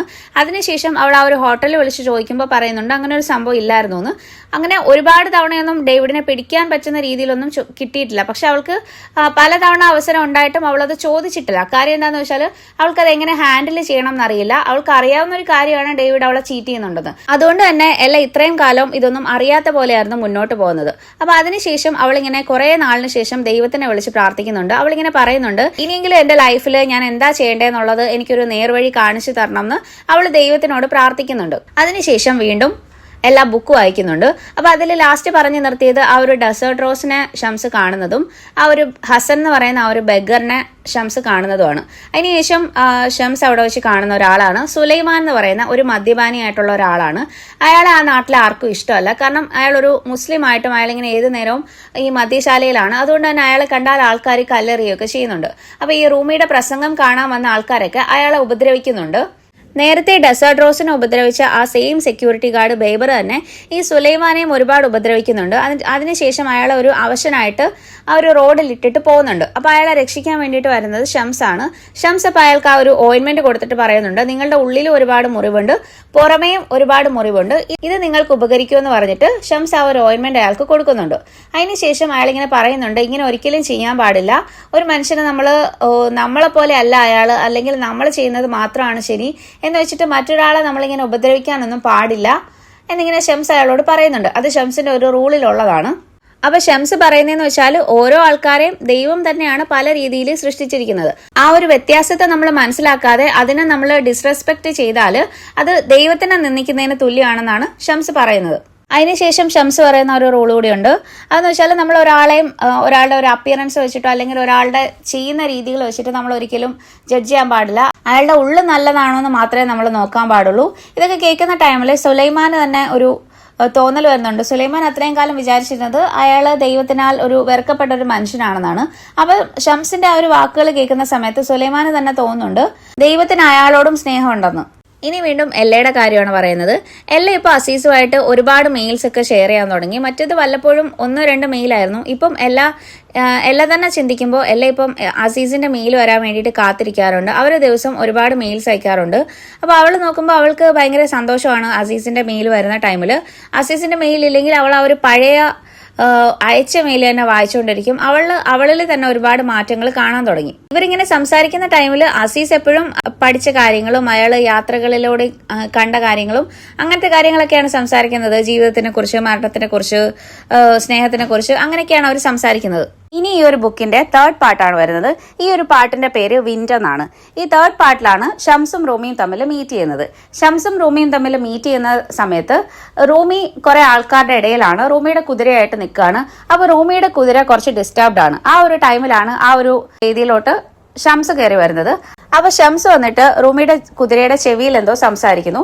അതിനുശേഷം ആ ഒരു കുതിര കുറച്ച് ശാന്തമാവുന്നതായിട്ടാണ് പറയുന്നത്. ഇത് കണ്ടു നിൽക്കുന്ന ആൾക്കാർ പറയുന്നുണ്ട് ഷംസ് എന്തോ ബ്ലാക്ക് മാജിക് കാണിക്കുന്നുണ്ട്, അയാൾക്ക് എന്തൊക്കെയോ ഒരു മന്ത്രവാദിയാണെന്നൊക്കെയാണ് അവർ സംസാരിക്കുന്നത്. അതിനുശേഷം ഷംസും റൂമിയും തമ്മിൽ സംസാരിക്കുന്നുണ്ട്. ആ ഒരു ടൈമിൽ ഷംസ് റൂമിയോട് ഒരു സംശയം ചോദിക്കുന്നു. അതിനുശേഷം റൂമി അതിനുള്ള മറുപടി പറയുന്നു. അങ്ങനെ അവർ സംസാരിക്കുന്ന ടൈമിൽ തന്നെ അവർക്ക് അങ്ങോട്ടും ഇങ്ങോട്ടും മനസ്സിലാവുന്നുണ്ട് ഇവരാണ് ആ ഒരു ദൈവം വിധിക്കപ്പെട്ട ആ ഒരു കമ്പാനിയൻ എന്നുള്ളത് മനസ്സിലാവുന്നുണ്ട്. റൂമിക്ക് ആ ഒരു ഷംസിനെ കണ്ടപ്പോൾ തന്നെ മനസ്സിലാവുന്നുണ്ട് അയാൾ സ്വപ്നത്തിൽ കണ്ടിരുന്നത് ഷംസിനെയാണെന്ന്. അപ്പൊ ഈ ഷംസിന്റെ റൂമിയുടെ ആ ഒരു സംസാരവും റൂമി ഷംസിനോട് കാണിക്കുന്ന ആ ഒരു ബഹുമാനവും ഒന്നും അവിടെ നിന്ന ആൾക്കാർക്ക് ഇഷ്ടപ്പെട്ടില്ല. കാരണം അവർ നോക്കുമ്പോൾ ഒരു വാണ്ടറിങ് ഡേവിഷാണ് അവിടെ വന്നിരിക്കുന്നത്. അപ്പൊ അങ്ങനത്തെ ഒരാളോട് ഇത്രയും വലിയൊരാള് റൂമി എന്തിനിങ്ങനെ അയാളുടെ മുന്നിൽ ഭയങ്കര റെസ്പെക്ട്ഫുൾ ആയിട്ട് നിൽക്കുന്നു. അയാളെ കണ്ട സമയത്ത് റൂമി ആ ഒരു സ്റ്റേജിൽ നിന്ന് ഇറങ്ങി വന്ന് അയാളോട് സംസാരിക്കുന്നു. അപ്പൊ അതിന്റെ ഒന്നും ഒരു ആവശ്യമില്ല എന്നിങ്ങനെ അവിടെയുള്ള ആൾക്കാരുടെ ഇടയിൽ ഒരു സംസാരമായി. ഷംസും റൂമിയും മീറ്റ് ചെയ്ത ശേഷം റൂമി ഷംസിനെ റൂമിയുടെ വീട്ടിലാണ് താമസിപ്പിക്കുന്നത്. പക്ഷെ അങ്ങനെ ഷംസ് ആ വീട്ടിൽ താമസിക്കുന്നത് റൂമിയുടെ വൈഫ് കേറയ്ക്കും റൂമിയുടെ ഇളയ മോൻ അലാദീനും അത് അത്ര ഇഷ്ടപ്പെട്ടിട്ടില്ല. അലാദീൻ അപ്പോൾ ഷംസിനെ കാണാൻ വേണ്ടിയിട്ട് വീട്ടിൽ വരുന്നുണ്ട്. പക്ഷെ അവിടെ വന്നപ്പോഴാണ് മനസ്സിലാവുന്നത് റൂമിയും ഷംസും എപ്പോഴും റൂമിയുടെ ഒരു ലൈബ്രറിയിലാണ്. അവരവിടെ അകത്തിരുന്ന് ഒരുപാട് കാര്യങ്ങൾ സംസാരിക്കുന്നുണ്ട്. അപ്പൊ കേരയും പലതവണ റൂമിയെ കാണാൻ വേണ്ടിയിട്ട് ചെന്നിട്ടുണ്ടെങ്കിലും കേരയ്ക്ക് കാണാൻ പറ്റിയിട്ടില്ല. അപ്പോൾ അലാദീൻ ഇങ്ങനെ അവിടെ ആ ഒരു റൂമിൽ ഒളിഞ്ഞു നിന്ന് കേൾക്കുന്ന കാണുന്ന സമയത്ത് റൂമിയുടെ മൂത്ത മോൻ സുൽത്താൻ വലത് വന്നിട്ട് പറയും അങ്ങനെ ചെയ്യാൻ പാടില്ല, അത് അവരുടെ പ്രൈവസിയാണ്, അവർ സംസാരിക്കുന്ന ഇങ്ങനെ ഒളിഞ്ഞു നോക്കരുതെന്ന് പറയും. അപ്പോൾ ഏകദേശം കുറെ ദിവസമായിട്ട് അവർ ആ ഒരു റൂമിൽ തന്നെയാണ്. അവർ പുറത്തോട്ട് വരാറില്ല, വേറെ ആരോടും സംസാരിക്കുന്നില്ല. അപ്പോൾ അവർ ഫുഡ് പോലും വൈകിട്ട് മാത്രമേ കഴിക്കുന്നുള്ളൂ. രാവിലെയൊക്കെ ഫുഡ് വെച്ചാലും അവർ കഴിക്കാറില്ല. അപ്പോൾ കേരയും അലാദീനും ഈ ഒരു കാര്യത്തിൽ ഭയങ്കര ഡിസ്റ്റർബ്ഡ് ആണ്. അപ്പോൾ സുൽത്താൻ വലത് പറയുന്നത് നിങ്ങളിങ്ങനെ അതിനെക്കുറിച്ച് ചിന്തിക്കേണ്ട കാര്യമില്ല, ഇതൊരു നല്ല കാര്യമാണ്. കാരണം റൂമിക്ക്, അതായത് അവൻ്റെ അച്ഛനൊരു നല്ലൊരു സുഹൃത്തിനെ കിട്ടിയിട്ടുണ്ട്, അതിൽ നമ്മൾ സന്തോഷിക്കുകയാണ് വേണ്ടത് എന്നാണ് പറയുന്നത്. അങ്ങനെ 40 ദിവസത്തിന് ശേഷമാണ് ഷംസും റൂമിയും ആ ഒരു മുറിയിൽ നിന്നും പുറത്തേക്ക് വരുന്നത്. അവർ ആ 40 ദിവസവും ഓരോ റൂൾസ് ആണ് പഠിച്ചുകൊണ്ടിരുന്നത്. ഷംസിന്റെ ഓരോ റൂൾസ് റൂമിക്ക് പറഞ്ഞു കൊടുക്കുകയും അവർ അതിനെക്കുറിച്ചുള്ള ഡിസ്കഷൻസ് ഒക്കെ ആയിരുന്നു ആ ഒരു 40 ദിവസം. അപ്പൊ ആ ഒരു 40 ഡേയ്സ് കഴിയുന്ന സമയത്ത് ഷംസ് പറയുന്നുണ്ട്, ഇനി നമുക്ക് പുറത്തേക്ക് ഇറങ്ങാം, കാരണം നിങ്ങളുടെ ഫാമിലിയും ഫ്രണ്ട്സും ആ ഒരു ഫോളോവേഴ്സിനും ഒക്കെ ഭയങ്കര ഡിസ്റ്റർബൻസ് ആയി കാണും, അവർക്കതൊരു ബുദ്ധിമുട്ടായിരിക്കും ഇത്രയും ദിവസം റൂമിയെ കാണാതിരിക്കുന്നത് എന്ന് പറയുന്ന ടൈമിൽ റൂമി പറയുന്നുണ്ട്, ഇല്ല എന്റെ വീട്ടുകാർക്കും എന്റെ കൂട്ടുകാർക്കും എന്നെ മനസ്സിലാവും എന്നാണ് റൂമി പറയുന്നത്. അപ്പോൾ ഷംസ് പറയുന്നുണ്ട്, നിങ്ങളുടെ ഭാര്യയുടെ കാര്യം എനിക്കറിയില്ല, പക്ഷെ നിങ്ങളുടെ 2 മക്കളില് 2 പേരും 2 സ്വഭാവമാണ്. മൂത്ത ആള് സുൽത്താൻ വലത് നിങ്ങളുടെ അതേ പാതയിൽ തന്നെ അവൻ വരും, പക്ഷെ രണ്ടാമത്തെ ആള് അലാവുദ്ദീൻ അവന്റെ കൂട്ടത്ര ശരിയല്ല, അവന്റെ ഉള്ളിൽ ഒരുപാട് പകയും വിദ്വേഷവും ഒക്കെ ഉണ്ട് എന്നിങ്ങനെ പറയുന്നുണ്ട്. പക്ഷെ ഇത് പറഞ്ഞുകൊണ്ട് നിൽക്കുന്ന ടൈമിൽ തന്നെ അലാവുദ്ദീൻ അവിടെ പുറത്ത് നിന്ന് ഇത് കേൾക്കുന്നുണ്ട്. ആ ഒരു ടൈമിൽ അലാവുദ്ദീൻ അവിടെ അകത്തോട്ട് കയറി വരുന്നുണ്ട്. അങ്ങനെ അലാവുദ്ദീൻ ആ ഒരു ഡോറ് തുറന്ന് കയറി വരുന്ന സമയത്ത് റൂമിക്ക് ഭയങ്കര ദേഷ്യമാവുന്നുണ്ട്. എന്നിട്ട് അലാവുദ്ദീനോട് ഇങ്ങനെ ചോദിക്കുന്നുണ്ട്, എന്തിനാണ് ഇങ്ങനെ കയറി വന്നതെന്ന്. അപ്പോൾ അലാവുദ്ദീൻ ഇങ്ങനെ ഷംസിനോട് ഭയങ്കരമായിട്ട് ഷൗട്ട് ചെയ്യുന്നുണ്ട്, എന്നെക്കുറിച്ച് നിങ്ങൾ എന്തിനാണ് ഇങ്ങനെയൊക്കെ പറയുന്നത്, എന്നെ അറിയാത്ത ഒരാൾ നിങ്ങൾ എന്തിനാണ് എന്നെക്കുറിച്ച് ഇങ്ങനെ ഇല്ലാത്ത കാര്യങ്ങളൊക്കെ പറയുന്നത് എന്ന് പറഞ്ഞിട്ട് അലാവുദ്ദീൻ ഷംസിന്റെ നേരെ ഷൗട്ട് ചെയ്യുന്നുണ്ട്. അപ്പോൾ റൂമി അലാവുദ്ദീൻ അവിടുന്ന് ഇറങ്ങി പോകണമെന്ന് പറഞ്ഞിട്ട് അവനെ വിടുന്നുണ്ട്. എന്നിട്ട് പറയുന്നുണ്ട്, നീ ചെയ്തത് വളരെ തെറ്റാണ്, നീ നിന്റെ തെറ്റ് മനസ്സിലാക്കിയിട്ട് വന്നാൽ മതി എന്ന് പറഞ്ഞിട്ട് അലാവുദ്ദീനെ അവിടുന്ന് പറഞ്ഞു വിടുന്നുണ്ട്. ഈ അലാവുദ്ദീനും സുൽത്താൻ വലതും റൂമിയുടെ ആദ്യത്തെ ഭാര്യയിലുള്ള മക്കളാണ്. 8 വർഷം മുൻപ് അവരുടെ അമ്മ മരിച്ചിട്ടുണ്ടായിരുന്നു. അതിനുശേഷമാണ് റൂമി കേരയെ കല്യാണം കഴിച്ചത്. പിന്നീട് കേരയുടെ തോട്ട്സ് ആണ് പറയുന്നത്. കേരയ്ക്കാണെങ്കിലും ഈ ഒരു റൂമിയും ഷംസും കൂടി അങ്ങനെ അവർ ആ ഒരു മുറിയിലിരുന്ന് ഒരുപാട് നേരം ഡിസ്കസ് ചെയ്യുന്ന ടൈമിൽ കേര ഇങ്ങനെ പഴയ ഒരു കാര്യം ആലോചിക്കുന്നുണ്ട്. റൂമി ആ ഒരു ലൈബ്രറിയിൽ കേരയെ കയറാൻ പോലും സമ്മതിക്കത്തില്ലായിരുന്നു. അതിനകത്ത് റൂമിയുടെ അച്ഛന്റെ ഒരുപാട് ബുക്സും കാര്യങ്ങളും ഒക്കെ ഉണ്ട്. അപ്പോൾ അവൾക്ക് അതിനെക്കുറിച്ച് റിലീജിയസ് ആയിട്ടുള്ള കാര്യങ്ങളൊന്നും അധികം അറിയില്ല, കാരണം കേര മുസ്ലിം അല്ലായിരുന്നു, അതിനുശേഷം മതം മാറി വന്നതാണ്. അപ്പോൾ അവൾ ഒരു ദിവസം റൂമിയുടെ ലൈബ്രറിയിൽ കയറിയിട്ട് അവിടെയുള്ള ബുക്സ് എല്ലാം എടുത്തിട്ട് അതിന്റെ എല്ലാം പൊടിയൊക്കെ കളഞ്ഞ് തുടച്ച് വൃത്തിയായിട്ട് വെക്കുന്നുണ്ട്. പക്ഷെ അന്നത്തെ ദിവസം റൂമി വന്നിട്ട് കേരയോട് പറയുന്നുണ്ട്, നീ എന്തിനാണ് ആ ഒരു ലൈബ്രറിയിൽ കയറിയത്, ഇനി എന്റെ റൂമിൽ ആ ഒരു ലൈബ്രറിയിൽ നീ കയറുവോ ആ ഒരു ബുക്സ് എടുക്കുകയോ ചെയ്യരുതെന്ന് റൂമി പറഞ്ഞിട്ടുണ്ടായിരുന്നു. അപ്പൊ അത് വെച്ച് നോക്കുമ്പോൾ കേര ഇപ്പൊ ആലോചിക്കുമ്പോൾ അവർ ആ ഒരു 40 ഡേയ്സും ആ ഒരു ഷംസിനെ ആ ഒരു മുറിയിൽ ലൈബ്രറിയിൽ ഇരുത്തുന്നു, അവർ ഒരുപാട് നേരം ബുക്സിനെ കുറിച്ചൊക്കെ സംസാരിക്കുന്നു എന്നൊക്കെ ആലോചിച്ചപ്പോൾ കേരയ്ക്ക് ചെറിയൊരു ദേഷ്യം വരുന്നുണ്ട്. ഇനി ഇതിൽ വരുന്ന ഒരു ക്യാരക്ടറാണ് കിമ്യ. കിമ്മയ്ക്ക് 12 വയസ്സായ ടൈമിൽ കിമ്മയെ റൂമി എടുത്ത് വളർത്തിയതാണ്. കിമ്മയുടെ വീട്ടിൽ കിമ്മയ്ക്ക് 5 സിബ്ലിങ്സ് ഉണ്ടായിരുന്നു. അവർ 5 പേരും ഓരോ അസുഖത്തിൽ മരിച്ചുപോയി. കിമ്മയ്ക്ക് ഒരു സ്പെഷ്യാലിറ്റി ഉള്ളതെന്ന് വെച്ചാൽ കിമ്മ മരിച്ചുപോയ ആൾക്കാരോട് സംസാരിക്കാറുണ്ടായിരുന്നു. അതായത് മരിച്ചുപോയ ആൾക്കാരെ അവൾക്ക് കാണാൻ പറ്റും. അപ്പോൾ അവളുടെ വീട്ടുകാർ പോലും അത് പറയുമ്പോൾ വിശ്വസിക്കാറില്ല. അതിനുശേഷം അവരെങ്ങനെ അവൾക്ക് അസുഖമാണെന്ന് വെച്ചിട്ട് ഒരാളെ കാണിക്കുമ്പോൾ അയാൾ പറയുന്നുണ്ട് അവൾക്ക് അങ്ങനെ എന്തൊക്കെയോ ഒരു പ്രത്യേകതയുണ്ട്, അവളെ അതുകൊണ്ട് പഠിക്കാനെങ്കിലും വിടണം എന്ന് പറഞ്ഞിട്ട് അയാളാണ് പറയുന്നത്, റൂമി എന്ന് പറയുന്ന നല്ലൊരു അധ്യാപകനുണ്ട്, റൂമി എടുത്ത് പഠിക്കാൻ വേണമെന്ന്. അങ്ങനെ റൂമിയുടെ അവിടെ കൊണ്ടുവരുന്ന സമയത്ത് റൂമി അവളോട് സംസാരിക്കുന്ന ടൈമിൽ അവൾ അവിടെ വെച്ചിട്ട് റൂമിയുടെ ആദ്യ ഭാര്യയെ കാണുന്നുണ്ട്. അതിനുശേഷം കിമ്മിയ റൂമിയോട് പറയുന്നുണ്ട്, നിങ്ങളുടെ ആദ്യത്തെ ഭാര്യയ്ക്ക് ഒരു പെൺകുട്ടി വേണമെന്നായിരുന്നു എന്നിങ്ങനെ പറയുന്നുണ്ട്. അപ്പൊ അത് കേൾക്കുന്നതുകൊണ്ടാണ് റൂമി അവളെ അവിടെ തന്നെ നിർത്താമെന്ന് വെച്ചത്. അങ്ങനെ അന്ന് തൊട്ട് അവളുടെ 12ാമത്തെ വയസ്സ് തൊട്ട് റൂമിയുടെ വീട്ടിലാണ് അവള്. ഇപ്പൊ അവൾക്കൊരു 20 വയസ്സ് ആയിട്ടുണ്ട്. അതിനുശേഷം എല്ലയുടെ കാര്യമാണ് പറയുന്നത്. എല്ല ഇപ്പോ അസീസുമായിട്ട് കുറച്ചുകൂടി ക്ലോസ് ആയി. അവരിപ്പോൾ ഫോണിൽ കൂടി സംസാരിക്കാൻ തുടങ്ങി. ഡേവിഡിലെ ചെറിയൊരു സ്ട്രേഞ്ച് ഫീലിംഗ് ഒക്കെ തോന്നിയിട്ട് ഡേവിഡ് ഇപ്പോൾ കുറച്ചുകൂടി നേരത്തെ വരുന്നു, എല്ലയോട് കുറച്ചുകൂടിയൊക്കെ അടുക്കാനൊക്കെ ശ്രമിക്കുന്നതായിട്ട് എല്ല പറയുന്നുണ്ട്. പക്ഷെ എല്ല പറയുന്നുണ്ട് ഇപ്പൊ ശരിക്കും എല്ല കുറച്ചുകൂടി ഹാപ്പിയാണ്. മുൻപെന്ന് വെച്ചാൽ ഡേവിഡ് അടുക്കുന്നില്ല, ഡേവിഡ് ഇങ്ങനെ പോകുന്നതിലൊക്കെ കുറിച്ച് അവൾ കുക്ക് ചെയ്യുന്ന ടൈമിലാണെങ്കിലും അവൾ എപ്പോഴും ഭയങ്കര ഒരു വിഷമിച്ചായിരുന്നു. പക്ഷെ ഇപ്പൊ ഉള്ളിൽ അവളെ സ്നേഹിക്കാൻ തുടങ്ങി, അവൾക്ക് അസീസിനോട് ചെറിയൊരു സ്നേഹം തുടങ്ങി. അപ്പൊ അവൾ ഉള്ളുകൊണ്ട് ഭയങ്കര ഹാപ്പി ആയിട്ടാണ് അവൾക്ക് ഫീൽ ചെയ്യുന്നത്. എല്ല പിന്നീട് റൂമിയുടെ പോയംസ് ഒക്കെ വായിക്കാൻ തുടങ്ങി. എല്ല ഒരു വട്ടം എല്ലയുടെ ഫോട്ടോ അസീസിന് അയച്ചു കൊടുക്കുന്നുണ്ട്. അതിനുശേഷം അസീസ് എല്ലയ്ക്ക് ഒരു ഫോട്ടോ അയക്കുന്നുണ്ട്. ആ ഒരു ഫോട്ടോ കാണുന്ന സമയത്ത് എല്ലയുടെ മനസ്സിൽ ഷംസ് എങ്ങനെയായിരുന്നു ആ ഒരു ഫേസ് ആണ് അസീസിനുള്ളത്. അതായത് അസീസ് ആ ഒരു ബുക്കിൽ എഴുതിയിരിക്കുന്നത് ഏകദേശം അസീസിന്റെ ഒരു ഫീച്ചേഴ്സ് ഒക്കെ പോലെ തന്നെയാണ് ഷംസിനെ ആ ഒരു ബുക്കിൽ എഴുതിയിരിക്കുന്നത്. ഇതിനിടയിൽ ജാനറ്റ് വിളിച്ചിട്ട് എല്ലയോട് പറയുന്നുണ്ട് അവൾ സ്കോട്ടുമായിട്ട് ബ്രേക്കപ്പ് ആയിന്ന്. ആ ഒരു ടൈമിൽ എല്ലയ്ക്ക് അത് ഭയങ്കര ഷോക്ക് ആവുന്നുണ്ട്. അപ്പോൾ അവളിങ്ങനെ വിചാരിക്കുന്നുണ്ട് ഇപ്പോഴത്തെ കുട്ടികളൊക്കെ എല്ലാം വളരെ പെട്ടെന്നാണ്. അപ്പോൾ അതിൽ ജാനറ്റ് പ്രത്യേകിച്ച് റീസൺ ഒന്നും പറയുന്നില്ല. അവൾ പറയുന്നതെന്ന് വെച്ചാൽ ഞങ്ങൾക്ക് രണ്ടുപേർക്കും കുറച്ച് സ്പേസ് വേണം എന്നുള്ളതാണ്. പിന്നീട് അവൾക്ക് തന്നെ മനസ്സിലായ ഒരു കാര്യമുണ്ട്, അവൾ ഈ കുട്ടികളുടെ കാര്യത്തിൽ അവൾ ഒരുപാട് ഇന്റർഫിയർ ചെയ്യാതിരുന്നപ്പോൾ അവർ തന്നെ ഇങ്ങോട്ട് അവളോട് ഓരോ കാര്യങ്ങൾ ഷെയർ ചെയ്യുന്നുണ്ട്. പിന്നീട് റൂമിയും ഷംസും ഒരുപാട് അടുക്കുന്നുണ്ട്. ഷംസ് അപ്പോൾ റൂമിയോട് പറയുന്നുണ്ട് റൂമിയുടെ സംസാരം ഒരു പോയട്രി പോലെയാണെന്ന്. പക്ഷെ റൂമി അതൊട്ട് സമ്മതിക്കുന്നില്ല. റൂമി പറയുന്നതെന്ന് വെച്ചാൽ റൂമിക്ക് അങ്ങനെ ഒരിക്കലും ഒരു പോയറ്റൊന്നും ആവാൻ പറ്റില്ല എന്നാണ്. അതിനുശേഷം റൂമി ഷംസിനെ കുറിച്ച് പറയുന്നതാണ്. റൂമി പറയുന്നതെന്ന് വെച്ചാൽ റൂമിയുടെ ലൈഫിൽ അത്രയും നാളും ഉണ്ടായിരുന്ന ആ ഒരു ശൂന്യത ഷംസ് വന്ന ശേഷമാണ് റൂമിയുടെ ലൈഫ് ഒന്ന് കംപ്ലീറ്റ് ആയത്. ശരിക്കും റൂമിയുടെ ഒരു ആത്മാർത്ഥമായിട്ടുള്ളൊരു സുഹൃത്ത്, ഒരു കമ്പാനിയൻ അല്ലെങ്കിൽ ഒരു സ്പിരിച്വൽ മാസ്റ്റർ ഒക്കെ ആയിട്ടാണ് ഷംസിനെ റൂമി പറയുന്നത്. എല്ലാ ആൾക്കാരും നമ്മുടെ ഒരു സോളിനെ കംപ്ലീറ്റ് ചെയ്യുന്ന ഒരാളെങ്കിലും നമ്മൾ ലൈഫിൽ കണ്ടെത്തണം. മേ ബി അതൊരു കൊച്ചുകുട്ടിയാവാം, അത് ആരാവും, എന്തുവാവാം, അങ്ങനെ ഒരാൾ നമുക്ക് എപ്പോഴും ഉള്ളതാണ് നല്ലത് എന്നിങ്ങനെ റൂമി പറയുന്നുണ്ട്. അതുപോലെ തന്നെ റൂമിയുടെ ലൈഫിൽ ഇത്രയും സക്സസ്ഫുൾ ആയിരുന്നെങ്കിലും റൂമിയുടെ ലൈഫിൽ റൂമിക്ക് എപ്പോഴും ഒരു ഏകാന്തത ഫീൽ ചെയ്യുന്നുണ്ടായിരുന്നു. പക്ഷെ ഷംസ് വന്ന ശേഷമാണ് എല്ലാത്തിനും ഒരു ഡെഫിനിഷൻ വന്ന പോലെ തോന്നിയിട്ടുള്ളത്. റൂമി പഠിച്ചു വെച്ചിരുന്ന ഒരുപാട് കാര്യങ്ങളിൽ കുറച്ചുകൂടി കാര്യങ്ങൾ മനസ്സിലാക്കി കൊടുക്കാനും കുറെ തെറ്റായിട്ടുള്ള കാര്യങ്ങൾ അൺലേൺ ചെയ്യാനും ഒക്കെ ഷംസ് റൂമിയെ പഠിപ്പിച്ചിട്ടുണ്ട്. പിന്നെ റൂമി പറയുന്നതെന്ന് വെച്ചാൽ നമ്മൾ ഒരാളെ അത്രമേൽ ഇഷ്ടപ്പെടുമ്പോൾ നമ്മുടെ ചുറ്റുമുള്ള ആൾക്കാരും അവരെ അത്രയും ഇഷ്ടപ്പെടണമെന്ന് നമ്മൾ ആഗ്രഹിക്കും. പക്ഷെ അത് നമ്മളുടെ ആഗ്രഹം മാത്രമാണ്. പക്ഷെ എല്ലാവരും അതുപോലെ തന്നെ കാണണം എന്നില്ല. എന്തുകൊണ്ടാണ് ഷംസിനെ എല്ലാവരും ഇത്രയും വെറുക്കുന്നതെന്നറിയില്ല. അത്രയും നല്ലൊരാളാണ് ഷംസ്. പക്ഷെ എനിക്ക് എല്ലാവരും ഇപ്പോൾ ആരെങ്കിലും എന്നോട് എന്താണ് ഷംസിൽ ഇത്രയും നല്ലതെന്ന് ചോദിച്ചാൽ എനിക്ക് അങ്ങനെ പറയാൻ അറിയില്ല. പക്ഷെ അതിനൊരു പ്രോപ്പർ ഉത്തരം പറയാൻ എനിക്ക് ആവില്ല. പക്ഷെ ഷംസ് എന്റെ എല്ലാം ആണ് എന്നാണ് റൂമി പറയുന്നത്. അതായത് ഷംസിന്റെ സ്നേഹം അങ്ങനെ എക്സ്പ്ലെയിൻ ചെയ്യാൻ പറ്റില്ല, അത് അനുഭവിച്ചാൽ മാത്രമേ അറിയൂ എന്നാണ് റൂമി പറയുന്നത്. അതിനുശേഷം കിമ്യ റൂമിയെ തിരക്കി പോകുന്നുണ്ട്. അതായത് കുറച്ച് ദിവസമായിട്ട് അവൾക്ക് ഖുറാൻ ക്ലാസ്സസ് ഒന്നും റൂമി എടുക്കുന്നില്ല, കൂടുതലും ഷംസിന്റെ കൂടെയാണ്. അപ്പൊ അവൾക്ക് ഖുറാനിൽ ഒരു സംശയം ഉള്ളത് അത് ചോദിക്കാനായിട്ട് റൂമിയുടെ റൂമിൽ ചെല്ലുമ്പോൾ അവിടെ ഷംസ് മാത്രമേ ഉള്ളൂ. അപ്പൊ ഷംസിന് മനസ്സിലാവുന്നുണ്ട് അവൾ ഖുറാന്റെ കാര്യം ചോദിക്കാനാണെന്ന്. അങ്ങനെ ഷംസ് കിമ്യയ്ക്ക് കാര്യങ്ങൾ പറഞ്ഞു കൊടുക്കുന്നുണ്ട്. അങ്ങനെ ഷംസിനോട് സംസാരിക്കുന്ന ടൈമിൽ കിമ്യയ്ക്ക് ഷംസിനോട് ഭയങ്കര ഒരു അട്രാക്ഷൻ തോന്നുന്നുണ്ട്. എന്തോ ഒരു സ്പെഷ്യാലിറ്റി ഷംസിലുണ്ടെന്ന് അപ്പൊ അവൾക്ക് മനസ്സിലാവുന്നുണ്ട്.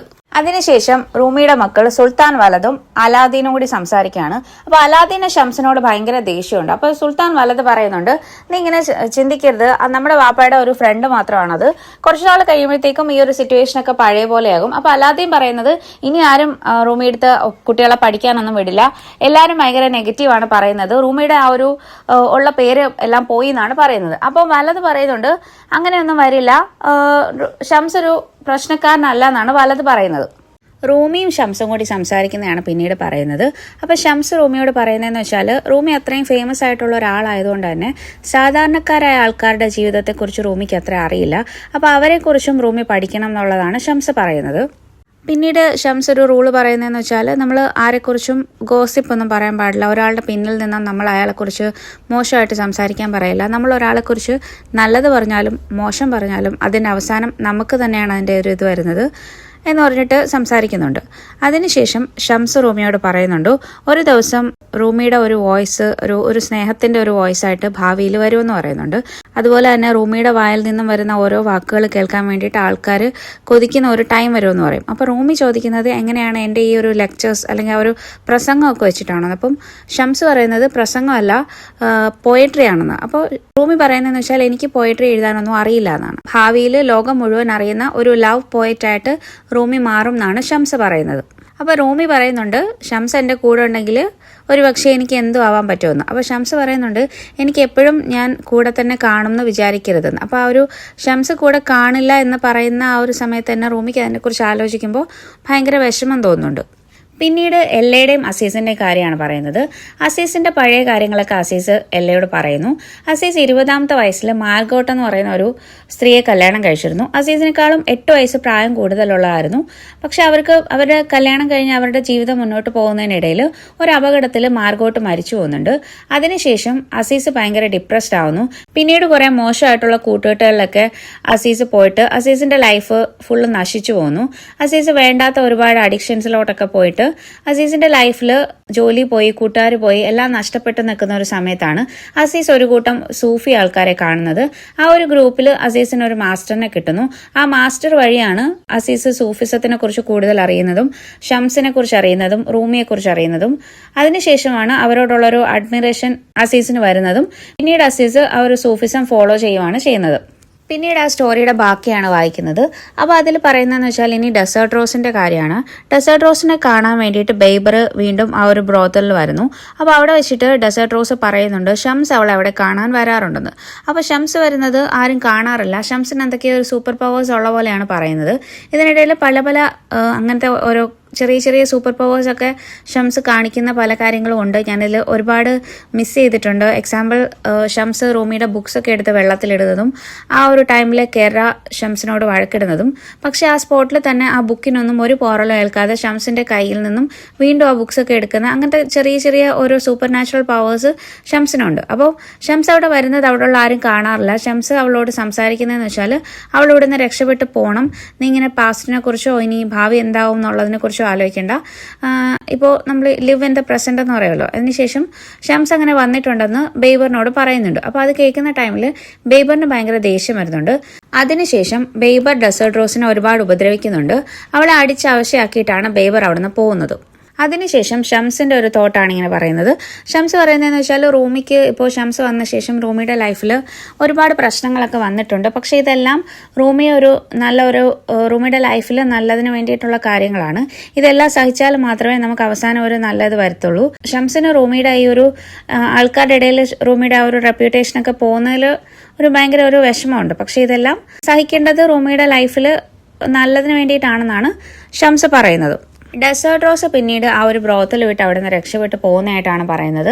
അവിടുത്തെ ആ ഒരു ലേഡിയോട് ഷംസ് ഒരു വട്ടം പറഞ്ഞായിരുന്നു അവൾ എപ്പോഴെങ്കിലും ആ ഒരു സ്പിരിച്വൽ വേയിലേക്ക് പോകണം എന്ന് വെച്ചാൽ ഒരിക്കലും അവളെ തടയരുതെന്ന്. ആദ്യം അവരങ്ങനെ അവളെ പോകണ്ടെന്ന് പറയുന്നുണ്ടെങ്കിലും പിന്നീട് അവൾ പോകുന്ന കണ്ടിട്ട് മിണ്ടാതെ തന്നെ നിൽക്കുകയാണ്. ഇനി ഈ ബുക്കിൻ്റെ 4th പാർട്ടാണ് പറയുന്നത്. ഇതിൻ്റെ പേര് ഫയർ എന്നാണ്. ഞാൻ ഇനി കുറച്ച് ചുരുക്കി പറയാമെന്ന് വിചാരിക്കുന്നു. കാരണം ഇപ്പോൾ തന്നെ ഇത് ഓൾമോസ്റ്റ് 1 hour ആയി. ഞാൻ കുറേ റൂൾസൊക്കെ കട്ട് ചെയ്ത് തന്നെയാണ് പറയുന്നത്. എന്നിട്ടും ഇത് ഭയങ്കര ലെങ്തി ആവുന്നുണ്ട്. അപ്പോൾ ഞാൻ ഇനി കുറച്ച് ഓരോ ഇൻസിഡൻസും പറയാതെ ഞാൻ കുറച്ച് ചുരുക്കി പറയാമെന്ന് വിചാരിക്കുന്നു. പിന്നീട് അങ്ങോട്ട് ഷംസും റൂമിയും ഒന്നിച്ച് അവരുടെ ആ ഒരു കമ്പാനിയൻഷിപ്പിൻ്റെ കഥകൾ തന്നെയാണ് വീണ്ടും വരുന്നത്.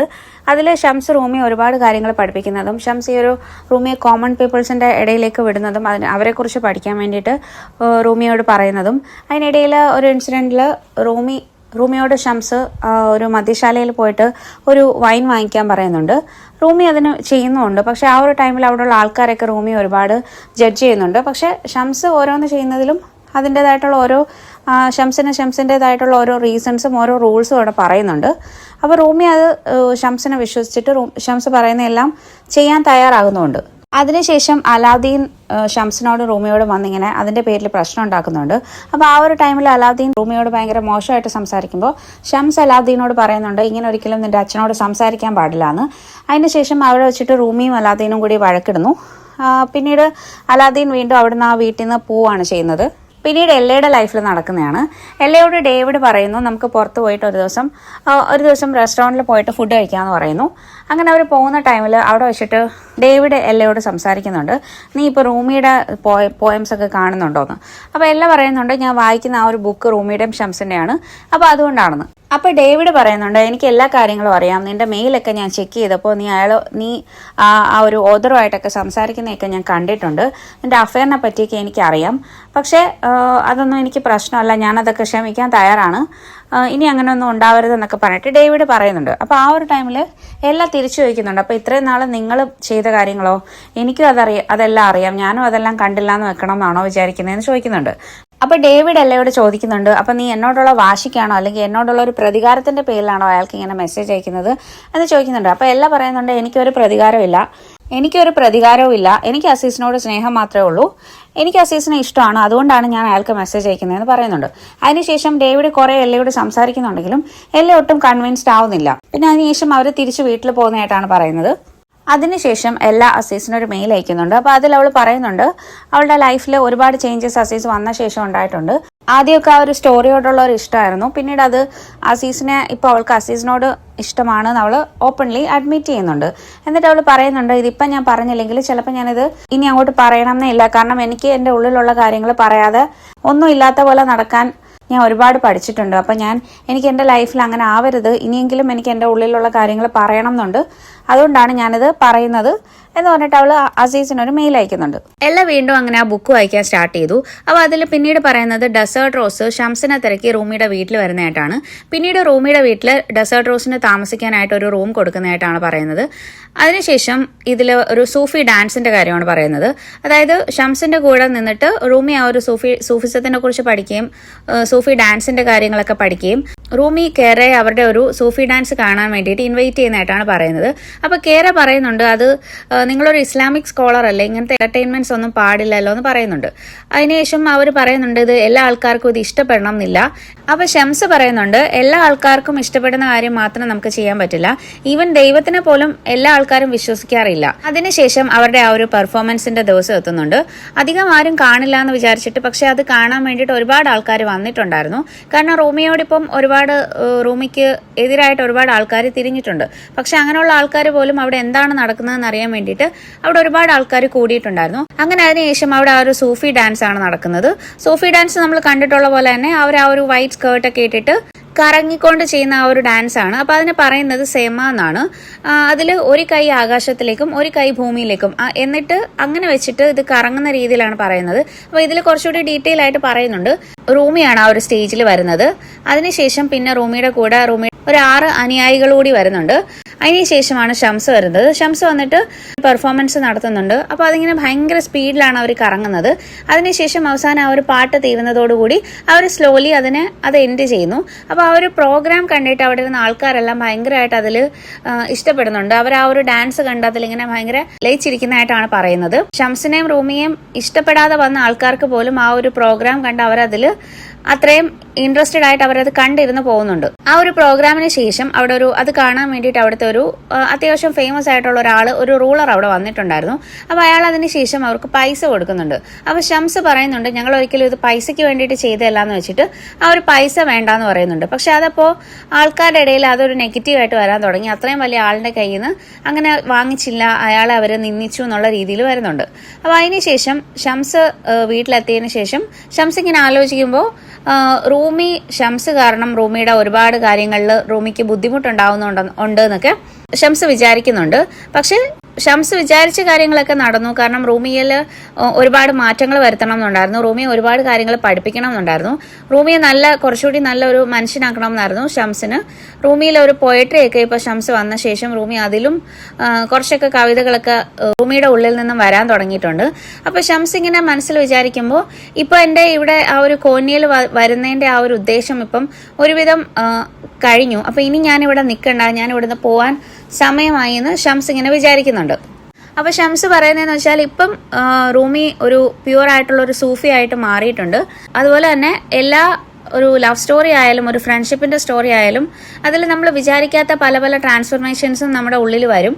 അപ്പോൾ മുമ്പ് ബാബ സമാനോട് ഷംസ് പറഞ്ഞതുപോലെ തന്നെ ഇപ്പോൾ റൂമി ഒരു സിൽക്കായിട്ട് മാറിയിട്ടുണ്ട്. അപ്പൊ ഇനി റൂമിക്ക് ഷംസ് കൂടെ നിന്നാൽ ഇനി റൂമിയുടെ സർവൈവലിന് അതൊരു പ്രശ്നമാണെന്നുണ്ടെങ്കിൽ ഷംസിനെ അവിടുന്ന് പോയേ പറ്റൂ. ആ ഒരു സിൽക്ക് വർം മരിക്കണം എന്നാണല്ലോ പറയുന്നത്. അപ്പൊ ഷംസ് അവിടുന്ന് പോവാൻ തീരുമാനിക്കുകയാണ്. ഷംസ് അങ്ങനെ അവിടുന്ന് പോകുന്നതായിട്ടാണ് പറയുന്നത്. പിന്നീട് എല്ലയുടെ സ്റ്റോറിയാണ് പറയുന്നത്. എല്ലയ്ക്ക് അസീസിന്റെ ഒരു മെയിൽ വരുന്നു. അസീസ് ബോസ്റ്റണിൽ എത്തിയിട്ടുണ്ട്. അപ്പോൾ എല്ലയെ മീറ്റ് ചെയ്യണം എന്നിങ്ങനെ പറയുന്നു. അപ്പോൾ എല്ല അപ്പോൾ തന്നെ വീട്ടിൽ ഡേവിഡിനോട് പറയുന്നതെന്ന് വെച്ചാൽ അവരുടെ ഏജൻസിയുടെ ഒരു മീറ്റിംഗ് ഉണ്ട് അടുത്ത ദിവസം, അവൾക്ക് അന്നത്തെ ദിവസം പോകണം എന്ന് പറയും. അപ്പോൾ ഡേവിഡ് കൊണ്ടുപോകാന്ന് പറയുന്നുണ്ടെങ്കിലും എല്ല പറയുന്നുണ്ട് ഇല്ല എനിക്ക് ഇന്ന് പോകണം, നാളെ രാവിലെയാണ് മീറ്റിംഗ് എന്ന് പറഞ്ഞിട്ട് എല്ല ഇവിടുന്ന് പോകുന്നുണ്ട്. അപ്പോൾ എല്ലയ്ക്കും ഡേവിഡിനും ബോസ്റ്റണിൽ ഒരു അപ്പാർട്ട്മെന്റ് ഉണ്ട്. അപ്പോൾ അവിടെ നിൽക്കാമെന്ന് പറഞ്ഞിട്ടാണ് എല്ല ഇവിടുന്ന് പോകുന്നത്. ഈ ബുക്കിന്റെ 5th പാർട്ടാണ് പറയുന്നത്. അതിന്റെ പേര് വോയിഡ് എന്നാണ്, അതായത് ഒരു ശൂന്യത. അപ്പൊ ഷംസ് അങ്ങനെ അവിടുന്ന് കോന്നിന്ന് പോയി. അതിനുശേഷം റൂമിക്ക് ഭയങ്കരമായിട്ട് ലൈഫിലൊരു ശൂന്യത അനുഭവപ്പെടാൻ തുടങ്ങി. പലയിടത്തായിട്ട് ഷംസിനെ തിരഞ്ഞിട്ടുണ്ടെങ്കിലും ഷംസിനെ കിട്ടിയില്ല. അവസാനം ഷംസ് ദമാസ്കസ് എന്ന് പറയുന്ന ഒരു സ്ഥലത്തുണ്ടെന്ന് അറിഞ്ഞിട്ട് റൂമി സുൽത്താൻ വല്ലതിനെ ഷംസിനെ കണ്ടുപിടിക്കാനായിട്ട് വിടുന്നുണ്ട്. അങ്ങനെ കുറെ നാൾ അലഞ്ഞതിന് ശേഷമാണ് ഷംസിനെ പിന്നീട് സുൽത്താൻ വല്ലത് കണ്ടുപിടിക്കുന്നത്. അങ്ങനെ ഒരു 10 മാസങ്ങൾക്ക് ശേഷമാണ് പിന്നീട് ഷംസ് തിരിച്ചു വരുന്നത്. പക്ഷെ അങ്ങനെ ആ ഒരു തിരിച്ചു വരാൻ തീരുമാനിക്കുന്ന ടൈമിൽ ഷംസിന്റെ ഉള്ളിൽ നിന്നും ഇങ്ങനെ പറയുന്നുണ്ട് ഇനി അങ്ങോട്ട് പോയാൽ ആപത്താണ്, ഒരു പക്ഷെ നിനക്ക് തിരിച്ചു വരാൻ പറ്റില്ല എന്നുള്ളത് ഷംസിന്റെ ഉള്ളിൽ നിന്ന് വരുന്നുണ്ട്. പക്ഷെ ഷംസ് റൂമിക്ക് വേണ്ടിയിട്ട് വീണ്ടും തിരിച്ചു ചെല്ലുകയാണ്. ഷംസ് തിരിച്ചു വന്ന ശേഷം റൂമി വിചാരിക്കുന്നുണ്ട് ഷംസ് ഒരു കല്യാണം കഴിച്ച് ഒരു ഫാമിലിയൊക്കെ ആയാൽ ഷംസിനെ അവിടെ നിന്ന് പോവില്ല എന്ന്. അങ്ങനെ റൂമി അങ്ങനെ ആ ഒരു കാര്യം ആലോചിക്കുമ്പോൾ കിമ്മിക്ക് ഷംസിനെ ഇഷ്ടമാണ്. അപ്പോൾ കിമ്മിയെ തന്നെ റൂമിയോട് ചെന്ന് പറയുന്നുണ്ട് എനിക്ക് ഷംസിനെ കല്യാണം കഴിക്കാൻ ഇഷ്ടമാണെന്ന്. അങ്ങനെ റൂമി ഷംസിനോട് പറയുന്നു. അങ്ങനെ ഷംസ് റൂമി പറഞ്ഞതുകൊണ്ട് തന്നെ അതിന് ആ ഒരു കല്യാണത്തിന് സമ്മതിക്കുന്നു. പക്ഷെ ഇതിനിടയിൽ അലാദീൻ ആക്ച്വലി ആ ഒരു കിമ്മിയെ ഇഷ്ടമായിരുന്നു. അതായത് അത് ഇതിനിടയിൽ പറഞ്ഞു പോകുന്നത് മാത്രമേ ഉള്ളൂ.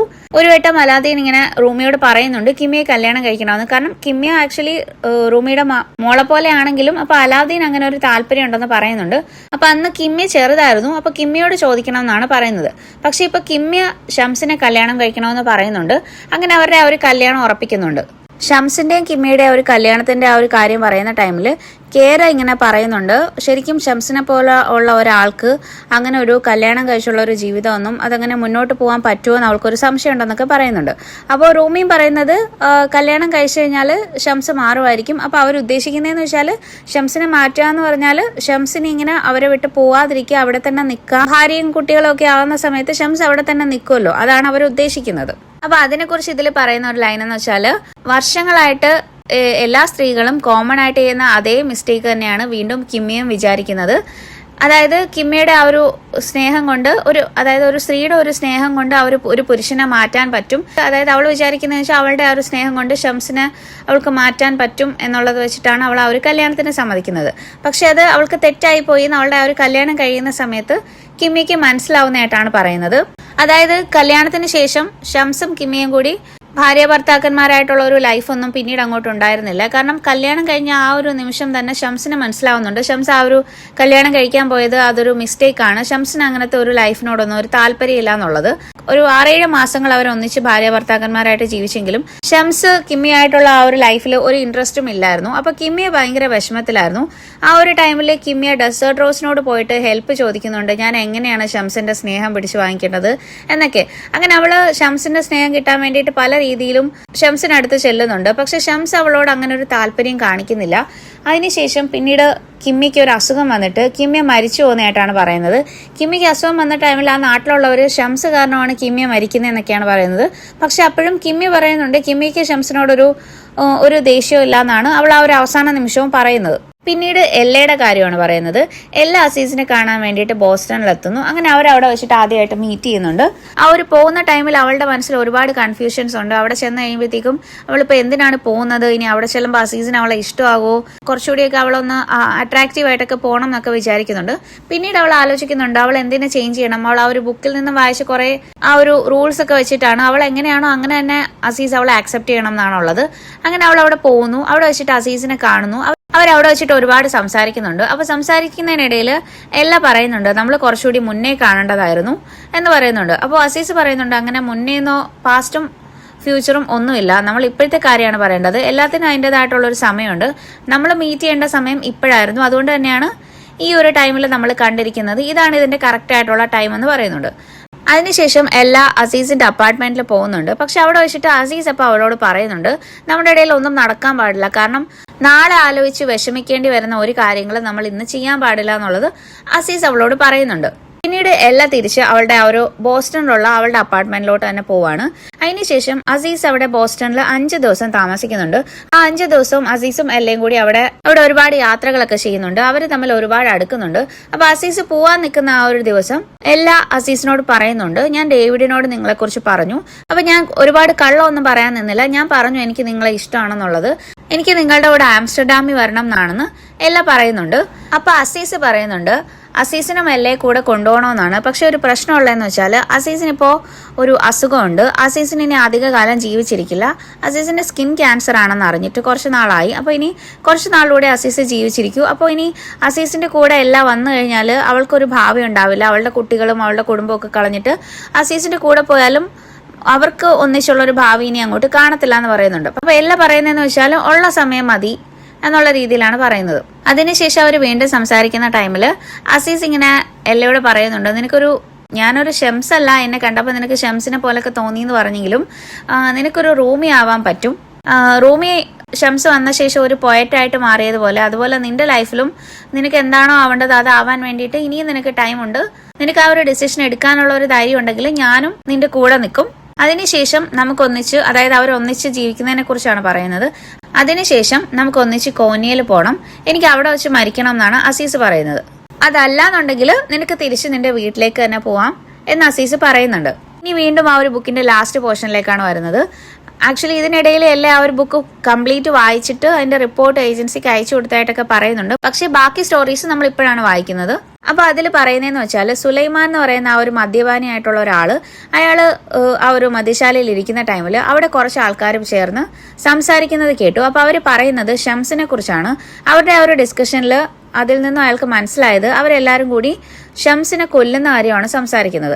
അപ്പൊ അത് കേട്ടപാടെ അയാൾക്ക് ഭയങ്കര ടെൻഷനായിട്ട് അയാൾ ഷംസിനെ തിരക്കി അവിടെ എല്ലാം നോക്കുന്നുണ്ട്. റൂമിയുടെ വീട്ടിൽ നോക്കുന്ന ടൈമിലും ഷംസിനെ കാണില്ല. അവസാനം ഷംസ് അയാളുടെ മുന്നിൽ വരുന്നുണ്ട്. അപ്പൊ ഷംസിനോട് സുലൈമാൻ പറയുന്നുണ്ട്, നിങ്ങൾക്ക് ആപത്താണ്, നിങ്ങൾ റൂമിയുടെ വീട്ടിലോട്ട് പോകരുത്, കുറച്ച് ആളുകൾ നിങ്ങളെ കൊല്ലാൻ വേണ്ടിയിട്ട് നടക്കുന്നുണ്ടെന്ന്. അപ്പൊ ഷംസ് പറയുന്നതെന്ന് വെച്ചാൽ ഷംസിന് ഇതൊക്കെ മുൻകൂട്ടി അറിയാൻ പറ്റുമല്ലോ. അപ്പൊ ഷംസ് പറയുന്നതെന്ന് വെച്ചാൽ ഒരു കാര്യവും ദൈവത്തിന്റെ അറിവില്ലാതെ നടക്കത്തില്ല. അപ്പോൾ എനിക്ക് വേണ്ടിയിട്ട് ഒരു ട്രാപ്പ് സെറ്റ് ചെയ്യുന്നുണ്ടെങ്കിൽ അത് ദൈവത്തിന് അറിയാവുന്ന കാര്യമാണ്. എല്ലാ കാര്യവും അതിന്റെ സമയത്ത് തന്നെ നടക്കും. നമ്മളെപ്പോഴും ദൈവത്തിന്റെ ആ ഒരു തീരുമാനത്തിൽ വിശ്വസിച്ച് മുന്നോട്ട് പോവുക എന്ന് പറഞ്ഞിട്ട് ഷംസ് തിരിച്ച് റൂമിയുടെ വീട്ടിലോട്ട് തന്നെയാണ് പോകുന്നത്. അപ്പൊ അത് കണ്ടിട്ട് ആ ഒരു സുലൈമാൻ അവിടെ വിഷമിച്ച് നിൽക്കുന്നതായിട്ടാണ് പറയുന്നത്. പിന്നീട് ഈ ബുക്കിന്റെ സ്റ്റാർട്ടിങ്ങിൽ സംസാരിച്ച ആ ഒരു കില്ലറാണ് പറയുന്നത്. അയാൾ ഷംസിനെ കൊല്ലാൻ വേണ്ടിയിട്ട് റൂമിയുടെ വീട്ടിലെത്തുന്നു. കുറച്ചു നേരം കഴിഞ്ഞിട്ടാണ് ഷംസ് വരുന്നത്. ഷംസ് വരുന്ന ടൈമിൽ ഷംസ് എന്തൊക്കെയോ സംസാരിക്കുന്നുണ്ട്. ആ ഒരു സംസാരം കേൾക്കുന്ന ടൈമിൽ കില്ലറിന് മനസ്സിലാവുന്നു, കില്ലറിന്റെ പ്രസൻസ് ഷംസിന് അറിയാം. അയാളോട് തന്നെയാണ് ഷംസ് സംസാരിക്കുന്നത്. അപ്പൊ ഷംസ് ഇങ്ങനെ ആ ഒരു മരണത്തിനെ കുറിച്ച് തന്നെയാണ് സംസാരിക്കുന്നത്. ഒരാൾ സ്നേഹിക്കാൻ ഒരു സമയമുണ്ട്, ഒരാൾ മരിക്കാൻ ഒരു സമയമുണ്ട്, എല്ലാത്തിനും ഓരോ സമയമുണ്ടെന്നൊക്കെ ഇങ്ങനെ പറയുന്നുണ്ട്. അതിനുശേഷം ആ ഒരു കില്ലർ ഷംസിനടുത്തേക്ക് ചെല്ലുന്നു. അപ്പോൾ അവിടെ ഒളിച്ചു നിന്ന ആ ഒരു 5-6 ആൾക്കാർ ഷംസിനെ അറ്റാക്ക് ചെയ്യുന്നതായിട്ടും അവസാനം ആ കില്ലർ ഷംസിനെ കുത്തി കൊല്ലുന്നതായിട്ടാണ് പറയുന്നത്. എന്നിട്ട് അവരെല്ലാരും കൂടി അവിടെയുള്ള ഒരു കിണറ്റിലേക്ക് ഷംസിനെ എടുത്തിടുന്നു. പക്ഷെ കിണറ്റിലേക്ക് വീണെങ്കിലും ഷംസ് വീഴുന്ന ആ ഒരു സൗണ്ടോ അതിലേക്ക് നോക്കിയിട്ട് ഷംസിനെ കാണാനോ ഒന്നും പറ്റുന്നില്ലായിരുന്നു.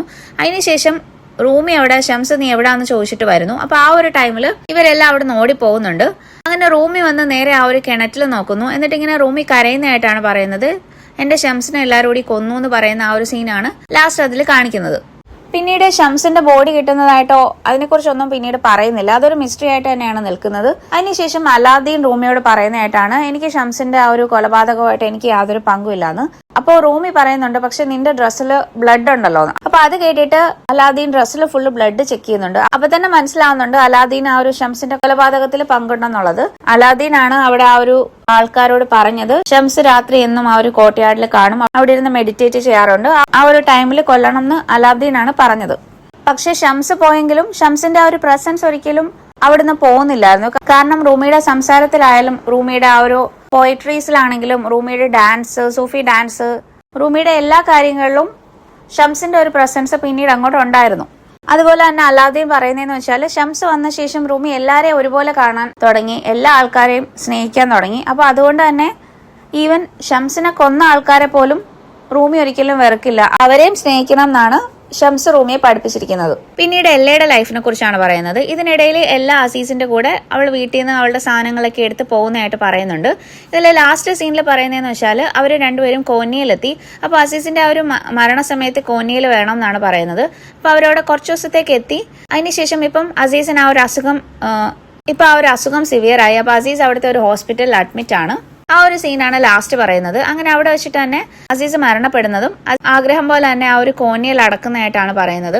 സ്വീറ്റ് ബ്ലാസ്ഫമിയുടെ ലാസ്റ്റ് പാർട്ടിൽ റൂമി പറയുന്നതായിട്ടാണ് ഷംസ് റൂമിയുടെ ലൈഫിലേക്ക് വന്നിട്ട് 16 വർഷങ്ങൾക്ക് ശേഷമുള്ള കാര്യമാണ് പറയുന്നത്. ഇപ്പോഴും ഷംസിന്റെ ആ ഒരു ആബ്സെൻസ് റൂമിക്ക് ഭയങ്കര വിഷമമാണ്. റൂമിയുടെ ഉള്ളിൽ ഇപ്പോഴും ഷംസ് ഉണ്ട്. ഷംസിന്റെ ആ ഒരു പ്രസൻസ് ആണ് റൂമിയുടെ ഓരോ ആ ഒരു പോയിട്രിയിലും വരുന്നത്. ഷംസ് പറഞ്ഞ പോലെ തന്നെ റൂമി ഇന്ന് വളരെ അറിയപ്പെടുന്ന, ലോകം മൊത്തം അറിയപ്പെടുന്ന ഒരു ലവ് പോയറ്റ് ആയിട്ട് മാറിയിട്ടുണ്ട്. അങ്ങനെ ആ ഒരു റൂമിയുടെ ആ ഒരു പോയംസിനെ പറ്റി പറഞ്ഞുകൊണ്ടാണ് ആ ഒരു ബുക്ക് തീരുന്നത്. ഇനി ഈ ബുക്കിന്റെ ലാസ്റ്റ് സീനാണ്. ഇതിൽ അസീസിന്റെ മരണശേഷം എല്ലാ ജാനറ്റിനെ വിളിച്ചിട്ട് അസീസ് മരിച്ചുപോയി എന്നുള്ള കാര്യമൊക്കെ പറയാണ്. അവൾ ശരിക്കും വീട് വിട്ട് പോയ സമയത്ത് അവളുടെ വീട്ടിൽ അവളെ ഏറ്റവും കൂടുതൽ സപ്പോർട്ട് ചെയ്തതും, അതായത് എല്ലയുടെ ആ ഒരു ഇഷ്ടത്തിനനുസരിച്ച് മുന്നോട്ട് പോകണമെന്ന് പറഞ്ഞിട്ട് എല്ലയുടെ കൂടെ നിന്നത് ജാനറ്റ് തന്നെയാണ്. അപ്പൊ ജാനറ്റ് എല്ലയോട് ചോദിക്കുന്നുണ്ട്, അമ്മ ഇനി തിരിച്ചു വരുന്നുണ്ടോന്ന്. അപ്പൊ എല്ല പറയുന്നുണ്ട്, ഞാൻ ഇനി ആംസ്റ്റർഡാമിലാണ് താമസിക്കാൻ പോകുന്നത്, അവിടെയായിരുന്നു അസീസ് താമസിച്ചിരുന്നത്.